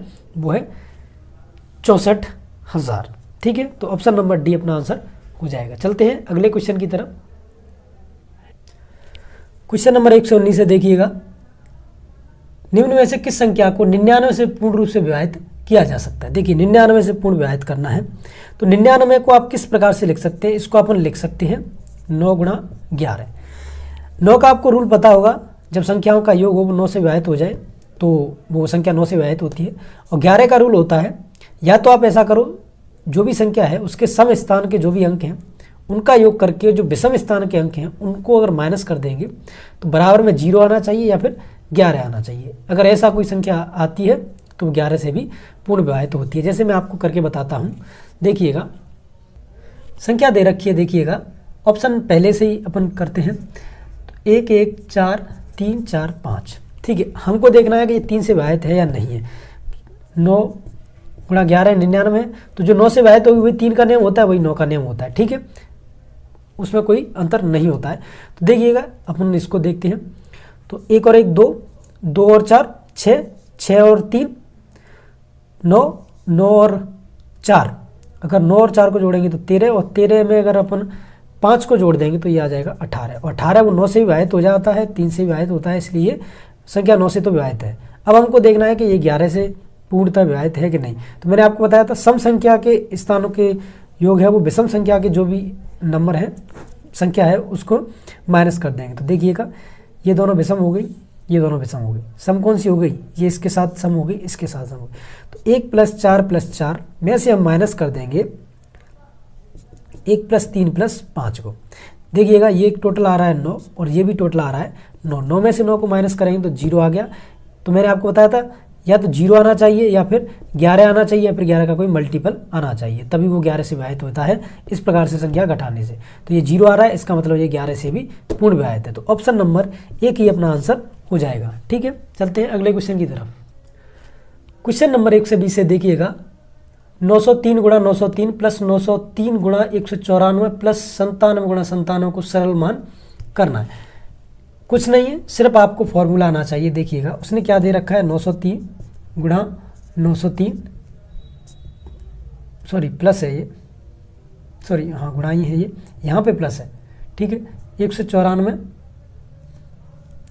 903 गुणा 194 प्लस 97 गुणा 97। अगर आपको ध्यान से देख रहे हो तो ए इसको ए मान सकते हैं, तो इसको भी मैं ए मान सकते हैं, ठीक है। इसको ए मान लो आप, ठीक है, इसको बी मान लो, दोनों को बी मान लो, ठीक है। आपको थोड़ा सा दिमाग लगाना है। 194 कब आ सकता है, जब 97 में 2 का गुणा कर दें तो 194 आ सकता है। इसका मतलब ये है कि यहाँ पे हमको 2b दे रखा है। और आपको अगर नहीं पता हो तो मैं आपको बता दूँ, a + b का जो फॉर्मूला होता है वो यही होता है, a² + 2ab + b², वही दे रखा है। देखिए इसकी जगह पे आप a² लिख सकते हैं, इसकी जगह पे आप b² लिख सकते हैं, ठीक है। तो ये फॉर्मूला बन के ये आ रहा है। इसका मतलब इसको अपन को इस फॉर्मेट में लिखना है। तो कैसे लिख सकते हैं, 903 + 97, जब इन दोनों को आप जोड़ देंगे तो ये आ जाएगा 1000, और उसी का आपको स्क्वायर करना है, और यही आ गया ऑप्शन नंबर सी, ठीक है। सिर्फ आपको फॉर्मूला याद होना चाहिए ये वाला, अगर ये नहीं होगा तो करने में दिक्कत होगी। चलते हैं अगले क्वेश्चन की तरफ। क्वेश्चन नंबर 1 से 21 से देखिएगा कि एक समांतर श्रेणी के 40 पदों का योग जिसका प्रथम पद 2 है तथा सारवंत 4 है होगा, ठीक है। कुछ नहीं करना है, आपको दे रखा है पद कितने हैं, 40, योग निकालना है आपको 40 पदों का, जिसमें आपको प्रथम पद यानी ए दे रखा है 2, सारवंतर यानी डी दे रखा है उसने 4। आप पे ये फॉर्मूला आना चाहिए योग निकालने का। s बराबर होता है n/2 2a + n-1 into D. आपको फॉर्मूला आएगा जब ही क्वेश्चन हो पाएगा। तो 40/2 2 गुणा 2 प्लस n की जगह पे 40 लिखना है, तो 40 - 1 गुणा डी की जगह पे 4। सिर्फ इसको सॉल्व करना है, इससे इसको काटेंगे तो 20, इस दोनों का गुणा करेंगे तो 4 प्लस ये 39 आ गया, ये 39 से आपको 4 का गुणा करना है, ठीक है। ये 20 आ गया, ठीक है। ये गुणा लगा दिया मैंने, इस ब्रैकेट को खोलते हैं। देखिए इन दोनों का टोटल करेंगे तो ये हो जाएगा 156, ठीक है। और 156 में अगर 4 जोड़ेंगे तो वो हो जाएगा 160। तो हम डायरेक्ट यहाँ पे 160 लिख सकते हैं। और 16 दूनी 32, तो ये आ जाएगा 3200। और 3200 ही कौन सा है, ऑप्शन नंबर ए है। तो इसलिए इसका आंसर ऑप्शन नंबर ए हो जाएगा। पद कितने हैं, 40 है, प्रथम पद है 2, सारवंतर है 4, और ये आपको फॉर्मूला आना चाहिए, सिर्फ उसके बाद तो कैलकुलेशन है। चलते हैं अगले क्वेश्चन पर। क्वेश्चन नंबर देखिएगा 122 कह रहा है कि रेहान ने 54,000 रुपये में एक बाइक खरीदी, ठीक है। उसने इसमें 8% पर नुकसान पर बेचा, ठीक है। उस धन को उसने फिर से बाइक खरीदी और 10% लाभ पर बेची। उसे कुल लाभ या हानि आपको बताना है। तो देखिए सबसे पहले उसको जो रुपए हैं उस पर 8% का नुकसान हुआ है। तो ये आपको दे रखे हैं 54,000 रुपये, 8% का नुकसान हो गया तो ये हो गया। अब उसके पास जो पैसे बचे हैं 54,000 का कितना बचा है उसके पास 52%। अब वो कह रहा है कि ये जो पैसे हैं उससे उसने द्वारा से बाइक ली और उस बाइक पे उसको क्या हो गया 10% का लाभ। तो इस पूरी धनराशि पे उसको 10% का लाभ हो गया। कुछ नहीं करना है, सिर्फ इसको सॉल्व करना है, आपका आंसर आ जाएगा। इससे इसको काट देते हैं, 1 2 3, ये 3 जीरो हैं तो इनसे इसको काट देते हैं। ठीक है, अब करते हैं अपन मल्टीप्लाई। तो 54 गुणा 92, 54 गुणा 92 करेंगे तो देखिए ये हो जाएगा 801 गुणा 684, 8694, इससे गुणा करना है अपन को 11 का। तो सिंपल है, यही संख्या सिर्फ 2 बार लिख देनी है। 4968 गुणा 8694, इन सबको आप जोड़ेंगे तो ये हो जाएगा अपना 54,648। ठीक है, हमारे पास ये क्या आ गया, ये लास्ट में आ गया उसके पास जब उसको 10% का लाभ हुआ है। ठीक है, लेकिन पहले स्टार्टिंग में उसके पास कितना था, इतना। तो इसमें से जब इसको घटा देंगे तो आपके पास लाभ आ जाएगा, जो भी शुद्ध लाभ होगा। तो इसमें से 54,000 को आप घटा दिए तो ये आ जाएगा 648 रुपये, यानी उसको कितने का लाभ हुआ, 648 रुपये का लाभ हुआ, जो कि अपना ऑप्शन नंबर डी दे रखा है, इसलिए अपना आंसर हो जाएगा ऑप्शन नंबर डी। चलते हैं नेक्स्ट क्वेश्चन की तरफ, और क्वेश्चन है 123। क्वेश्चन 123 क्या कह रहा है, देखिएगा कि 26%, सॉरी 520 का 26% माइनस 250 का 40% बराबर है क्वेश्चन मार्क -84। कुछ नहीं करना है, सिर्फ आपको तरीका पता होना चाहिए कि कैसे सॉल्व करते हैं। क्वेश्चन क्या है देखिएगा, 520 है, ठीक है, उसका क्या है 26%। आपको लिखना आना चाहिए सबसे पहले कि किस तरीके से इसको लिख सकते हैं। लिखते हैं 40/100, यहाँ आप x मान लीजिए -84। सिर्फ आपको सॉल्व करना है, इसे कुछ नहीं करना है, सिर्फ सॉल्व करना है, दिमाग नहीं लगाना। देखिएगा सबसे पहले अपन क्या करते हैं, इसको काट लेते हैं, ये 13, ये 50, इसको काटेंगे तो ये 23 और ये 50।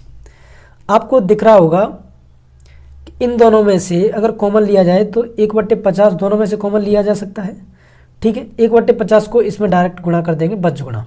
ठीक है, मैं आपको लिख देता हूँ एक बार, 520 सब में से कॉमन ले लिया मैंने, 1/50 गुणा 13 माइनस 250 गुणा 23 बराबर x -84।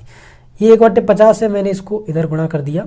ठीक है, तो ये 50 हो गया। ठीक है, सिर्फ गुणा हो गया। इन दोनों का जब मैं मल्टीप्लाई करूंगा तो देखिएगा ये आ जाएगा अपना 6760 माइनस 23 का इससे गुणा करूंगा तो 23, ये आ जाएगा 5750। ठीक है, 50 का इससे गुणा किया तो 50x माइनस 84 गुणा 50 करूंगा मैं तो ये आ जाएगा 4200। ठीक है, अब हमको क्या करना है, इसमें से इसको घटाना है और फिर इसको इधर लाना है। तो जब इसमें से इसको घटाएंगे तो ये आ जाएगा 1010। ठीक है, इसको इधर लाएंगे तो ये प्लस का हो जाएगा, 4200 हो गया प्लस का, ये हो गया यहाँ पे 50x। यहाँ से हमको x का मान निकालना है, इन दोनों को अपन जोड़ देंगे, इन दोनों को जोड़ेंगे तो ये आ जाएगा 5210। ये आ गया अपना 5210 बराबर 50x। तो यहाँ से अपन क्या कर सकते हैं, x का मान निकाल सकते हैं, इसको इसके नीचे डाल देंगे 50 को, और जब 50 का इसमें भाग देंगे तो देखिएगा 52 110, देखिएगा 50 एक बार गया, 50 2 नहीं जा रहा, 1 0 4 210.02 104 आएगा। x का मान आ गया यहाँ पे 104.2। ठीक है, और वही हमसे पूछ रहा था कि x का मान कितना है। आपको सिर्फ कैलकुलेशन करनी है, कुछ भी नहीं करना है। ठीक है, चलते हैं अगले क्वेश्चन की तरफ। क्वेश्चन नंबर है 124। देखिएगा क्वेश्चन 124 कह रहा है कि 2 वर्ष पूर्व एक शहर की जनसंख्या वो 45,000 थी। पहले वर्ष में वो 12% बढ़ी और दूसरे वर्ष में 15% घटी। 2 वर्ष के अंत में शहर की जनसंख्या क्या थी। तो देखिएगा ये 45,000 जनसंख्या है। पहले वर्ष अगर आपको देखी जाए तो 12% बढ़ी, यानी 1 से 12 हो गया, और दूसरे वर्ष की बात की जाए तो 15% घटी। 15% घटी यानी 85 हो गई। सिर्फ आपको सॉल्व करना है, कुछ भी नहीं करना है। इन जीरो से इन जीरो को काट दो, इससे इसको काट दो, ये 85 17 ये 2 सॉरी हाँ 5 दूनी 10, ये इससे इसको काट दो, ये अपना आ जाएगा टोटल मिला के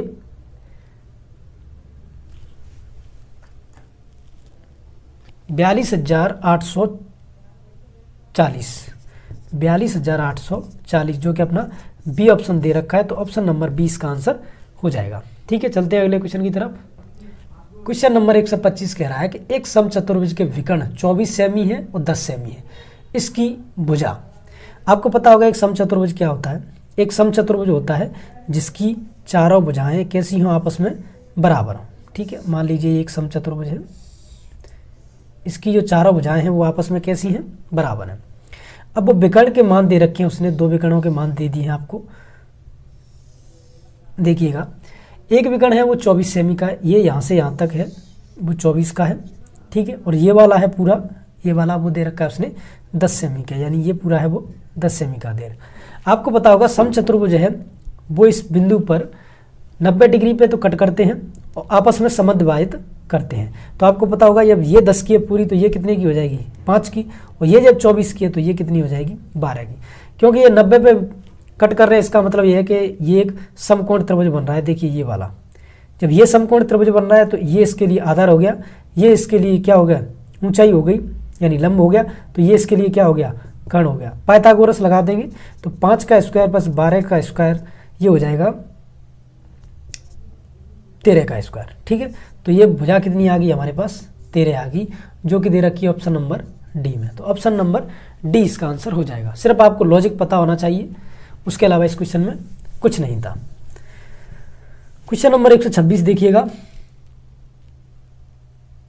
क्वेश्चन नंबर 126 है कि एक चतुर्भुज के 3 कोणों के बीच क्रमशः 1:6:2 है। ठीक है, कोणों में जो अनुपात है वो इस प्रकार है।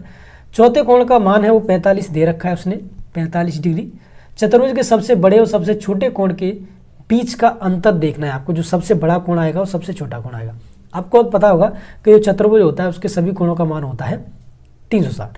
ये अनुपात दे रखा है तो सार्व अनुपात अपनी मर्जी से x मान लीजिए और इनसे आपस में गुणा कर दीजिए, तो इसका मान आ जाएगा x प्लस इसका मान आ जाएगा 6x प्लस इसका मान आ जाएगा 2x। अगर इसमें 45 डिग्री जोड़ देते हैं और 360 के बराबर रख देते हैं तो ये चतुर्भुज के सभी अंतः कोणों का योग है वो 360 होता है। यहाँ से अपन x की वैल्यू निकाल लेंगे, तो ये आ गया 9x प्लस 45 बराबर 360। यहाँ इसको इधर ले जाएंगे तो 9x बराबर 360 माइनस 45। 360 में से जब अपन 45 को घटाएंगे तो ये आ जाएगा 315। इसमें 9x है तो इसमें 9 का दे देंगे भाग, इससे इसको काटेंगे तो 9 × 27 और 9 × 5 = 45 है, ये आ गया 35, यानी x का मान आ गया अपना 35। तो देखिएगा इसका मतलब ये सभी कोण है उनको हम सभी को निकाल सकते हैं। ये कोण है वो कितने का हो गया, 35 का। ये कितने का हो गया, इससे 35 को गुणा कर देंगे। 6 से जब 35 को गुणा करेंगे तो ये 210 हो जाएगा और इससे गुणा करेंगे तो ये 72 हो जाएगा। और एक है वो 45 डिग्री दिया है। तो देखिए सबसे छोटा कोण कौन सा है, 35 है। सबसे बड़ा कोण कौन सा है, 210 है। तो जब हम 210 में से अगर 35 घटा देंगे तो वो कितना आ जाएगा, वो आ जाएगा 175। वही उसने पूछा है ऑप्शन नंबर सी में दे रखा है। ऑप्शन नंबर सी इसका आंसर हो जाएगा। वो यही कह रहा था कि सबसे बड़े कोण और सबसे छोटे कोण का हमको अंतर ज्ञात करना है। ठीक है, सिंपल क्वेश्चन है, कुछ नहीं है इसमें। अगले क्वेश्चन की तरफ चलेंगे। देखिएगा क्वेश्चन नंबर 127। क्वेश्चन नंबर 127 है कि एक संख्या का 53% 26 के वर्ग से 358 कम है, उस संख्या के 23% के 3/4 का मूल कितना होगा। मान लीजिए कि वो जो कह रहा है वो संख्या है वो x है, उसका 53% यानी 53/100 है, वो क्या है 26 के वर्ग से कितना कम है, 358। आप पे अगर ये इक्वेशन बनानी आ गई फिर तो सिर्फ सॉल्व करना है, कुछ भी नहीं है यहाँ से। ठीक है, इसका जब करेंगे तो आपको पता होगा 676 होता है। इसमें से आपको 358 को घटाना है तो ये आ जाएगा 318। ठीक है, ये हमारा चल रहा है x गुणा 53/100। ठीक है, यहाँ पर बज्र गुणा कर देंगे तो 318 गुणा 100/53 को नीचे ले आएंगे। ठीक है, बज्र गुणा करके 53 से जब हम इसे काटेंगे देखिएगा तो ये कट जाएगा 6 बार। ठीक है, इससे गुणा करें तो ये 600 आ जाएगा। अभी हमारा आंसर नहीं आया। अभी वो हमसे और आगे क्या कह रहा है, अभी वो हमसे कह रहा है कि 3/4 का मूल्य कितना है, यानी उस संख्या के 23% के 3/4, इस संख्या का 23% का 3/4, यानी 600 का 23% का भी क्या 3/4, ये सॉल्व करना है आपको। ठीक है, 2 जीरो से 2 जीरो कट जाएंगे। ठीक है, यहाँ से 2, यहाँ से 3, 3 का 3 से गुणा किया तो 9, और 9 का जब 23 से करेंगे गुणा, ठीक है, उसमें दे देंगे 2 का भाग, तो ये आ जाएगा अपना 103.5, जो कि ऑप्शन नंबर डी दे रखा है। कुछ नहीं करना है, सिर्फ आपको सॉल्व करना था। उसने जो पहले इक्वेशन बोली है उसको लिखना है, द्वारा से जो अपना मान आ गया उसका अपन को 23% का 3/4 निकालना है, जो कि 103.5 आ जाएगा, ऑप्शन नंबर डी। अगला क्वेश्चन नंबर 128 है, देखिएगा कि रूट 16 की पावर 3 प्लस रूट 256 की पावर 5 भागित 64 का स्क्वायर है, और उसके बाद 4 के ऊपर आपको बतानी है कि कितनी घात लगेगी। मतलब कुछ नहीं करना, सिर्फ आपको सॉल्व करना है, आपको सॉल्व करना आना चाहिए। तो देखिएगा, इसको आप ऐसे सॉल्व करेंगे। सबसे पहले आप देखेंगे कि अगर 4 गुणा 4 लिखा जाए,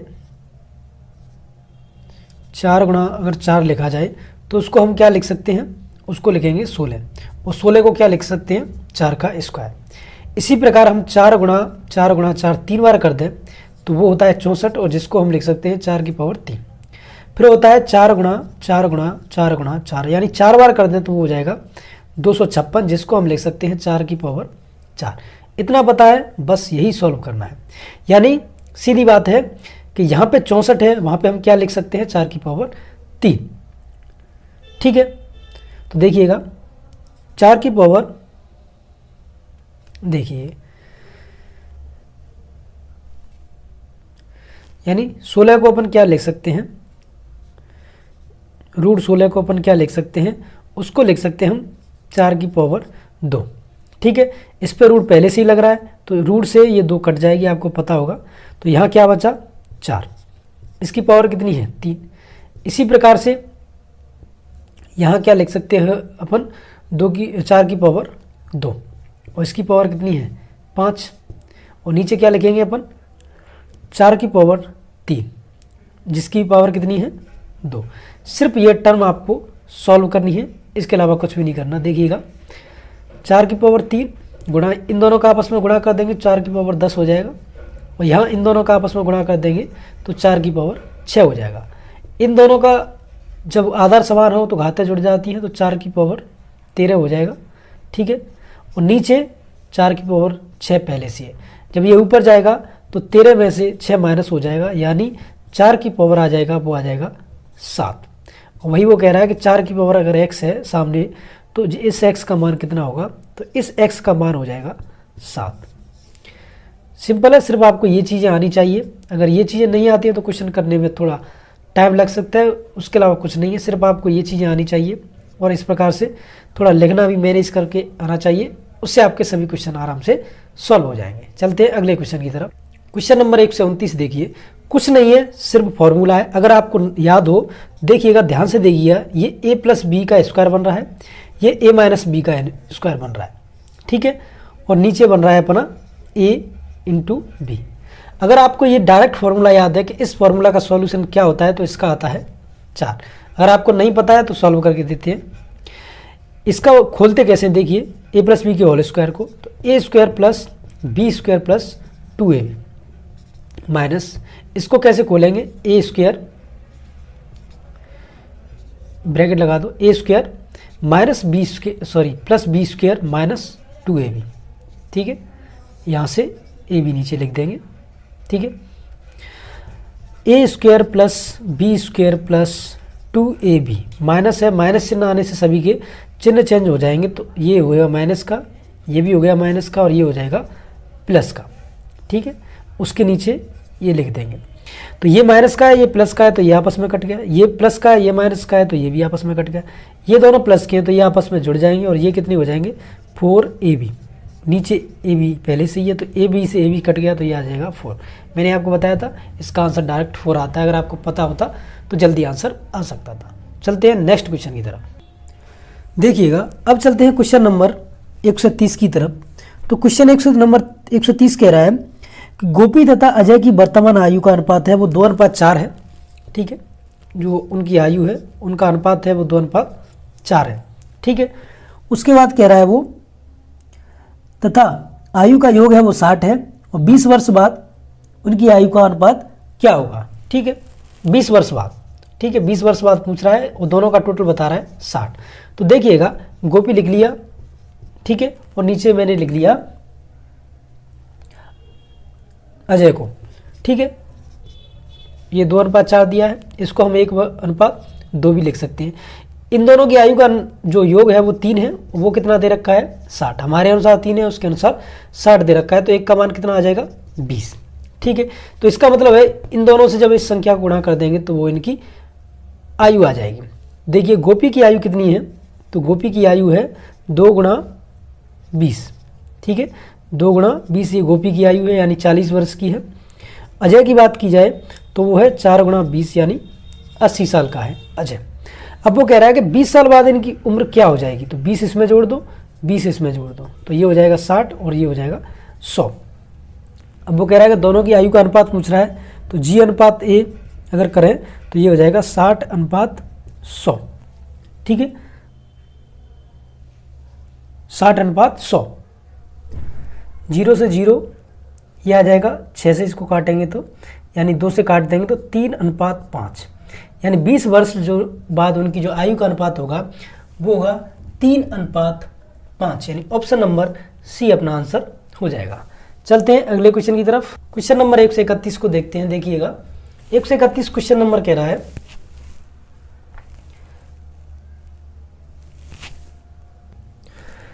देखिएगा क्वेश्चन नंबर 131 क्वेश्चन कह रहा है कि 2 और 4 का तृतीय अनुपात, 2 और 4 का अपन को तृतीय अनुपात निकालना है कि तृतीय अनुपात क्या होगा 2 और 4 का। तो देखिएगा 2 और 4 का हमको तृतीय अनुपात निकालना है। तो तृतीय अनुपात देखिए निकालेंगे तो किस प्रकार से निकालेंगे, 2:4:4:x, इन दोनों का गुणा कर देंगे और इन दोनों का आपस में गुणा कर देंगे, तो ये हो जाएगा 2 गुणा x बराबर 4 गुणा 4। x का मान निकाल लेंगे इसलिए 4 नीचे पहुंच जाएगा और यहाँ 2 का लग जाएगा भाग, तो ये आ जाएगा 8, यानी x का मान आ गया अपना 8। ठीक है, ये हो गया इसका तृतीय अनुपाती, ऑप्शन नंबर बी। चलते हैं अगले क्वेश्चन की तरफ। क्वेश्चन नंबर 132 है। देखिएगा एक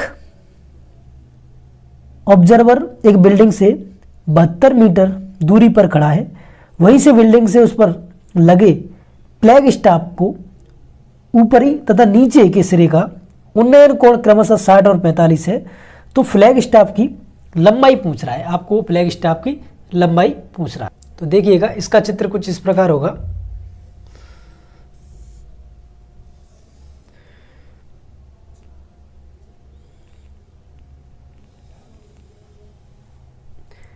ये जो कोण है वो होगा 45 का और ये बड़ा कोण है वो 60 का होगा। ठीक है, ये फ्लैग स्टाफ है, ये यहाँ से इसकी लंबाई है, तो इसकी लंबाई वो पूछ रहा है तो इसको हम x मान लेते हैं।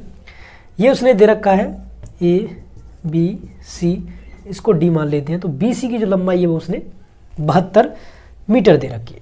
तो कुछ नहीं, सबसे पहले आपको त्रिभुज DBC को देखना है और इसमें पाइथागोरस लगानी है। देखिए L/K आप जानते तो होंगे, साइन कॉस टेन, तो ये 10 हो गया। ठीक है, 10 क्या है, लंब बट्टे आधार, तो लंब क्या है ये वाला, लेकिन हमने क्या लिया है DBC, यही त्रिभुज ये वाला लिया है जिसमें 45 डिग्री का कोण बन रहा है। तो इसको करेंगे तो 10 45 बराबर लंब क्या है इसमें, ये वाली, इसको बाई मान लेते हैं। तो DB है इसमें, DB बाई है। ठीक है, और BC क्या है, आधार है, तो ये 72।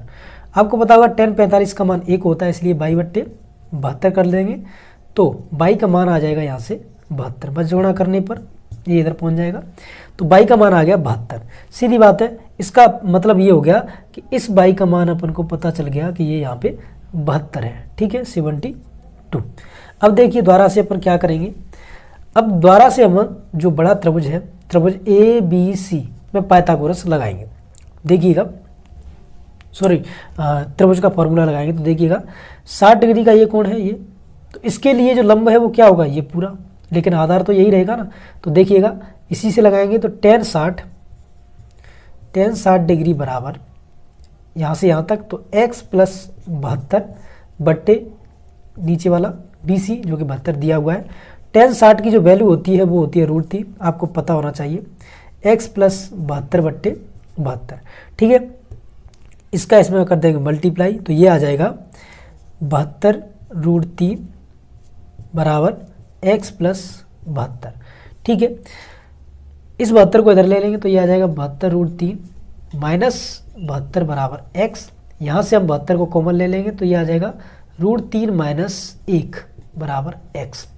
√3 की अगर आपको वैल्यू पता हो तो वो होती है 1.732, माइनस 1 घटा देंगे इसमें से बराबर x का मान, ठीक है।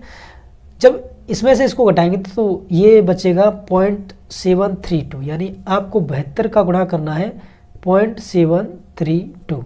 जब आप इससे गुणा करेंगे तो ये x की वैल्यू आ जाएगी और ये निकल के आ जाएगी अपनी 0.732 से जब आप मल्टीप्लाई कर देंगे इस संख्या को तो ये जो अपनी निकल के आ जाएगी वो निकल के आ जाएगी 52.7, यानी ऑप्शन नंबर बी है वो अपना आंसर हो जाएगा। सिर्फ आपको ट्रायंगल लगाना है, 2 ट्रायंगल बनेंगे, ये पहला ये दूसरा। पहले इस छोटे वाले ट्रायंगल को लेना है, फिर बड़े वाले ट्रायंगल को लेना है। छोटे वाले ट्रायंगल से ये भुजा आ जाएगी, ठीक है। उसके बाद आपको क्या करना है, इस पूरे को लेना है, ठीक है। इस पूरे को लेंगे तो यहाँ से हमारा देखिएगा क्वेश्चन नंबर 133 को देखते हैं। क्वेश्चन नंबर 133 कह रहा है कि राजू की मासिक आय सोनू की मासिक आय की 2 तिहाई है। सोनू की मासिक आय 1,72,800 रुपये है, तो राजू की मासिक आय हमसे पूछी जा रही है। देखिएगा उसने कहा है कि जो राजू की मासिक आय है वो है सोनू की मासिक आय के 2 तिहाई है, जो सोनू है उसकी मासिक आय का 2 तिहाई है, ठीक है। उसने कहा लिखा हमने, इसको कैसे लिख सकते हैं, इसको वैसे भी लिख सकते हैं, इसको नीचे उसको 2 लिख देंगे, ठीक है, कोई दिक्कत नहीं। अब आपसे क्या कह रहा है कि सोनू की मासिक आय, सोनू की मासिक आय दे रखी है, कोई दिक्कत नहीं, इसको ही लिख दो, इसको ही। तो इसलिए सोनू क्या लिख देंगे, सोनू की आय दे रखी है 1,72,800 रुपये, ठीक है। यहाँ से हम क्या कर सकते हैं, यहाँ से हम निकाल सकते हैं जो अपना राजू है उसकी वार्षिक आय, ठीक है। लेकिन ये जो निकल के आई है वो मासिक आय है, लेकिन उसने दे रखा है कि मासिक आय है वो 2 तिहाई है, इसमें अपन बाहर कर देंगे जिससे कि मासिक आय आ जाएगी। तो यहाँ पे जो आय है जो राजू है उसकी जो वार्षिक आय है वो निकल के आ जाएगी, तो वार्षिक आय आ गई यहाँ पे 1 लाख, सॉरी जब इसमें 12 का भाग दे दिया तो ये जो निकल के आएगी राजू की वो मासिक निकल के आएगी, तो ये मासिक निकल के आएगी 9,600 रुपये, ये उसकी क्या है मासिक आय। लेकिन आप ध्यान से देखिए तो उसने पूछी आपको वार्षिक आय, तो वार्षिक आय के लिए अपन क्या करेंगे, इसमें 12 का गुणा कर देंगे क्योंकि एक साल में 12 महीने होते हैं, जब 12 का इसमें गुणा करेंगे तो ये आ जाएगा 200 रुपये, ठीक है, 1,15,200 रुपये। तो ऑप्शन नंबर डी अपना आंसर हो गया। सीधी बात उसने क्या रखा है, देखिए राजू की जो मासिक आय वो जो अपना सोनू उसकी मासिक आय 2/3 है। देखिए यहाँ पे मासिक की बात हो रही है इसलिए हमने क्या किया 12 का भाग दिया, ठीक है। देखिए यहाँ पे निकल के आई वो हमारी मासिक है, बट मुझे आपको वार्षिक है इसलिए हम दोबारा इसमें 12 का गुणा कर देंगे, तो हमारी मासिक आय वार्षिक आय निकल के 1 लाख आ गई, 1,15,200 रुपये। चलते क्वेश्चन नंबर 134 की तरफ। देखिएगा क्वेश्चन नंबर 134 कह रहा है कि किसी त्रिभुज का आधार 10 सेमी है, ऊंचाई 20 सेमी है, उसे आधार पर स्थित समान ऊंचाई वाले समांतर चतुर्भुज का क्षेत्रफल ज्ञात करना है। तो देखिएगा ये कोई त्रिभुज है, ठीक है, इस त्रिभुज का जो आधार है वो ये रहा, इसकी ऊंचाई है वो ये रही, ठीक है, ये 12 सेमी है, ये मेरी त्रिभुज वाली है, ठीक है।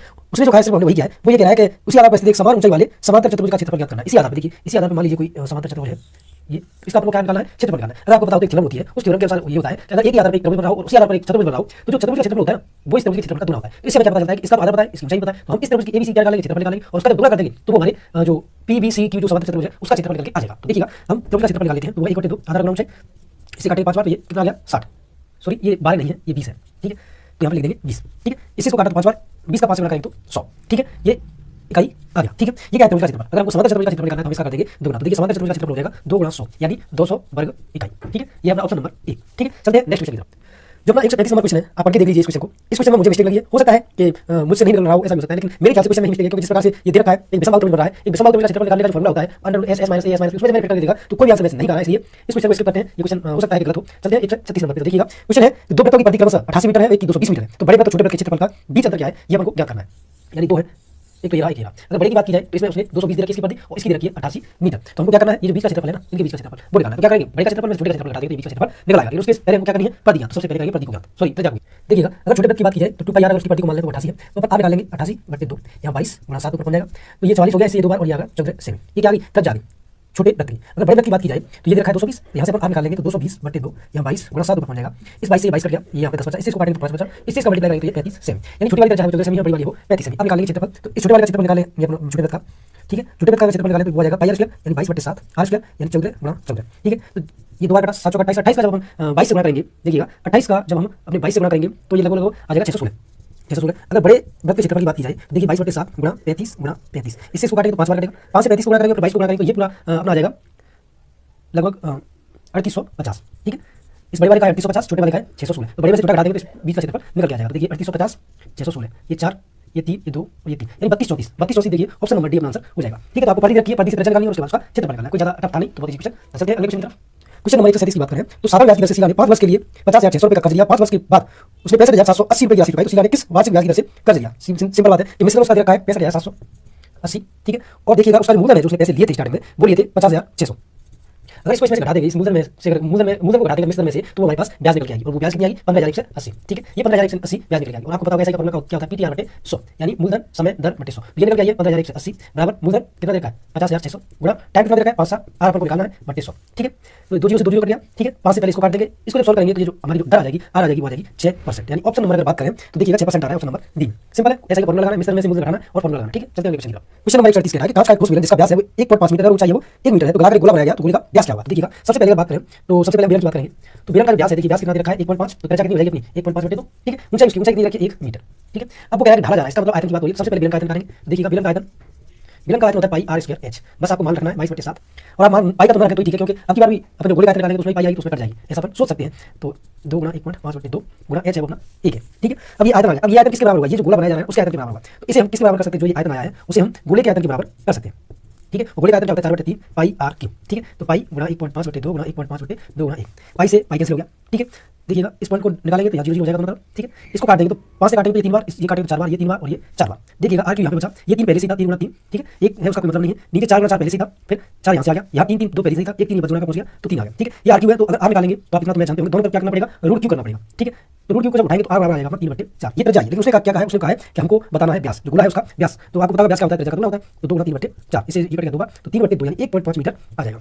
ठीक है, तो व्यास है वो कितना आएगा? 1.5 मीटर। तो ऑप्शन देखिएगा ऑप्शन नंबर डी इसका आंसर हो जाएगा। ठीक है, सिंपल है, आयतन दिया है, दूसरे आयतन के बराबर रखना है और कुछ भी नहीं करना है, बस मैंने सॉरी बेलन का आयतन करा है और उसी बेलन के आयतन को मैंने गोले के आयतन के बराबर रख दिया। ये गोले के आयतन का फॉर्मूला है और ये बेलन के आयतन का फॉर्मूला है, बस दोनों बराबर कर दिया है तो हमारी आर का मान आ गया और वहीं से हमने अपने डी का मान जो व्यास है उसका निकाल लिया। चलते हैं 139 क्वेश्चन नंबर 147 नंबर क्वेश्चन में भी थोड़ी सी दिक्कत आई है अभी, इसमें एक निकालने में दिक्कत हो रही है तो इसको बाद में देख लेंगे। 140 की तरफ चलते हैं, जो लास्ट क्वेश्चन है। एक कमरे की लंबाई उसकी चौड़ाई की दोगुनी है। ठीक है, तथा चौड़ाई उसकी ऊंचाई की एक तिहाई है। यदि कमरे की चारों दीवारों का क्षेत्रफल 2592 है तो कमरे की ऊंचाई ज्ञात करनी है। देखिएगा अगर उसने दे रखा है कि जो लंबाई है कमरे की वो है जो चौड़ाई है उसकी दुगनी है। ठीक है, अपने से कर सकते हैं, चौड़ाई है उसकी दुगनी है। तो देखिएगा अपन क्या कर सकते हैं, लंबाई के नीचे चौड़ाई को ले आएंगे तो 2 यहाँ पे आ गया, 1 यहाँ पे आ गया, यानी इस चौड़ाई को मैं बचुड़ा करके नीचे ले आया, नीचे उसने इसलिए 1 कर दिया, तो लंबाई को अनुपात रूप से देखा जाए तो लंबाई और चौड़ाई में 2:1 का रेशो है। अब आगे क्या कह रहा है? आगे कह रहा है चौड़ाई और ऊंचाई की एक तिहाई, जो चौड़ाई है ठीक है वो क्या है? ऊंचाई, जो हमारी ऊंचाई है उसका 1 तिहाई। अब मैं ऊंचाई को नीचे ले आता हूँ तो चौड़ाई और ऊंचाई बराबर 1/3।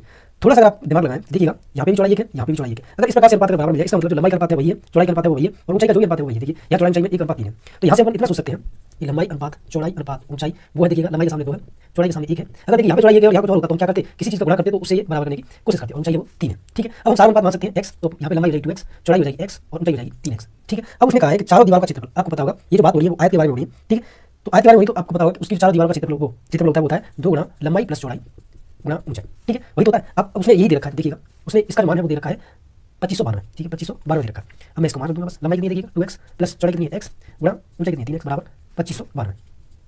ठीक है, 2592। अब देखिए इन दोनों जोड़ेंगे 3x तो 2 गुणा 3x गुणा 3x। ठीक है, और ये 2592। यहाँ तो कोई दिक्कत नहीं, इन तीनों का गुणा करेंगे तो देखिए 3 का 9 9 18 18 और x 2 है तो इनका गुणा करेंगे तो x स्क्वायर हो जाएगा, तो ये हो जाएगा 18x स्क्वायर। ठीक है, बराबर हो जाएगा 2592। जब 18 से 2592 को काटेंगे तो ये आ जाएगा 144, यानी x स्क्वायर बराबर आ गया 144। तो x बराबर कितना हो जाएगा? x बराबर हो जाएगा 12, क्योंकि आपको पता है 12 का स्क्वायर क्या होता है 144। तो यहाँ से x का मान आ गया, लेकिन वो हमसे x का मान नहीं पूछा है, वो हमसे पूछ रहा है ऊंचाई। देखिए हमारे ऊंचाई क्या है? 3x, x का मान आ गया तो ऊंचाई को निकाल सकते हैं, ऊंचाई हो जाएगी 3x यानी 3 गुणा 12 यानी 12 36। Option number A.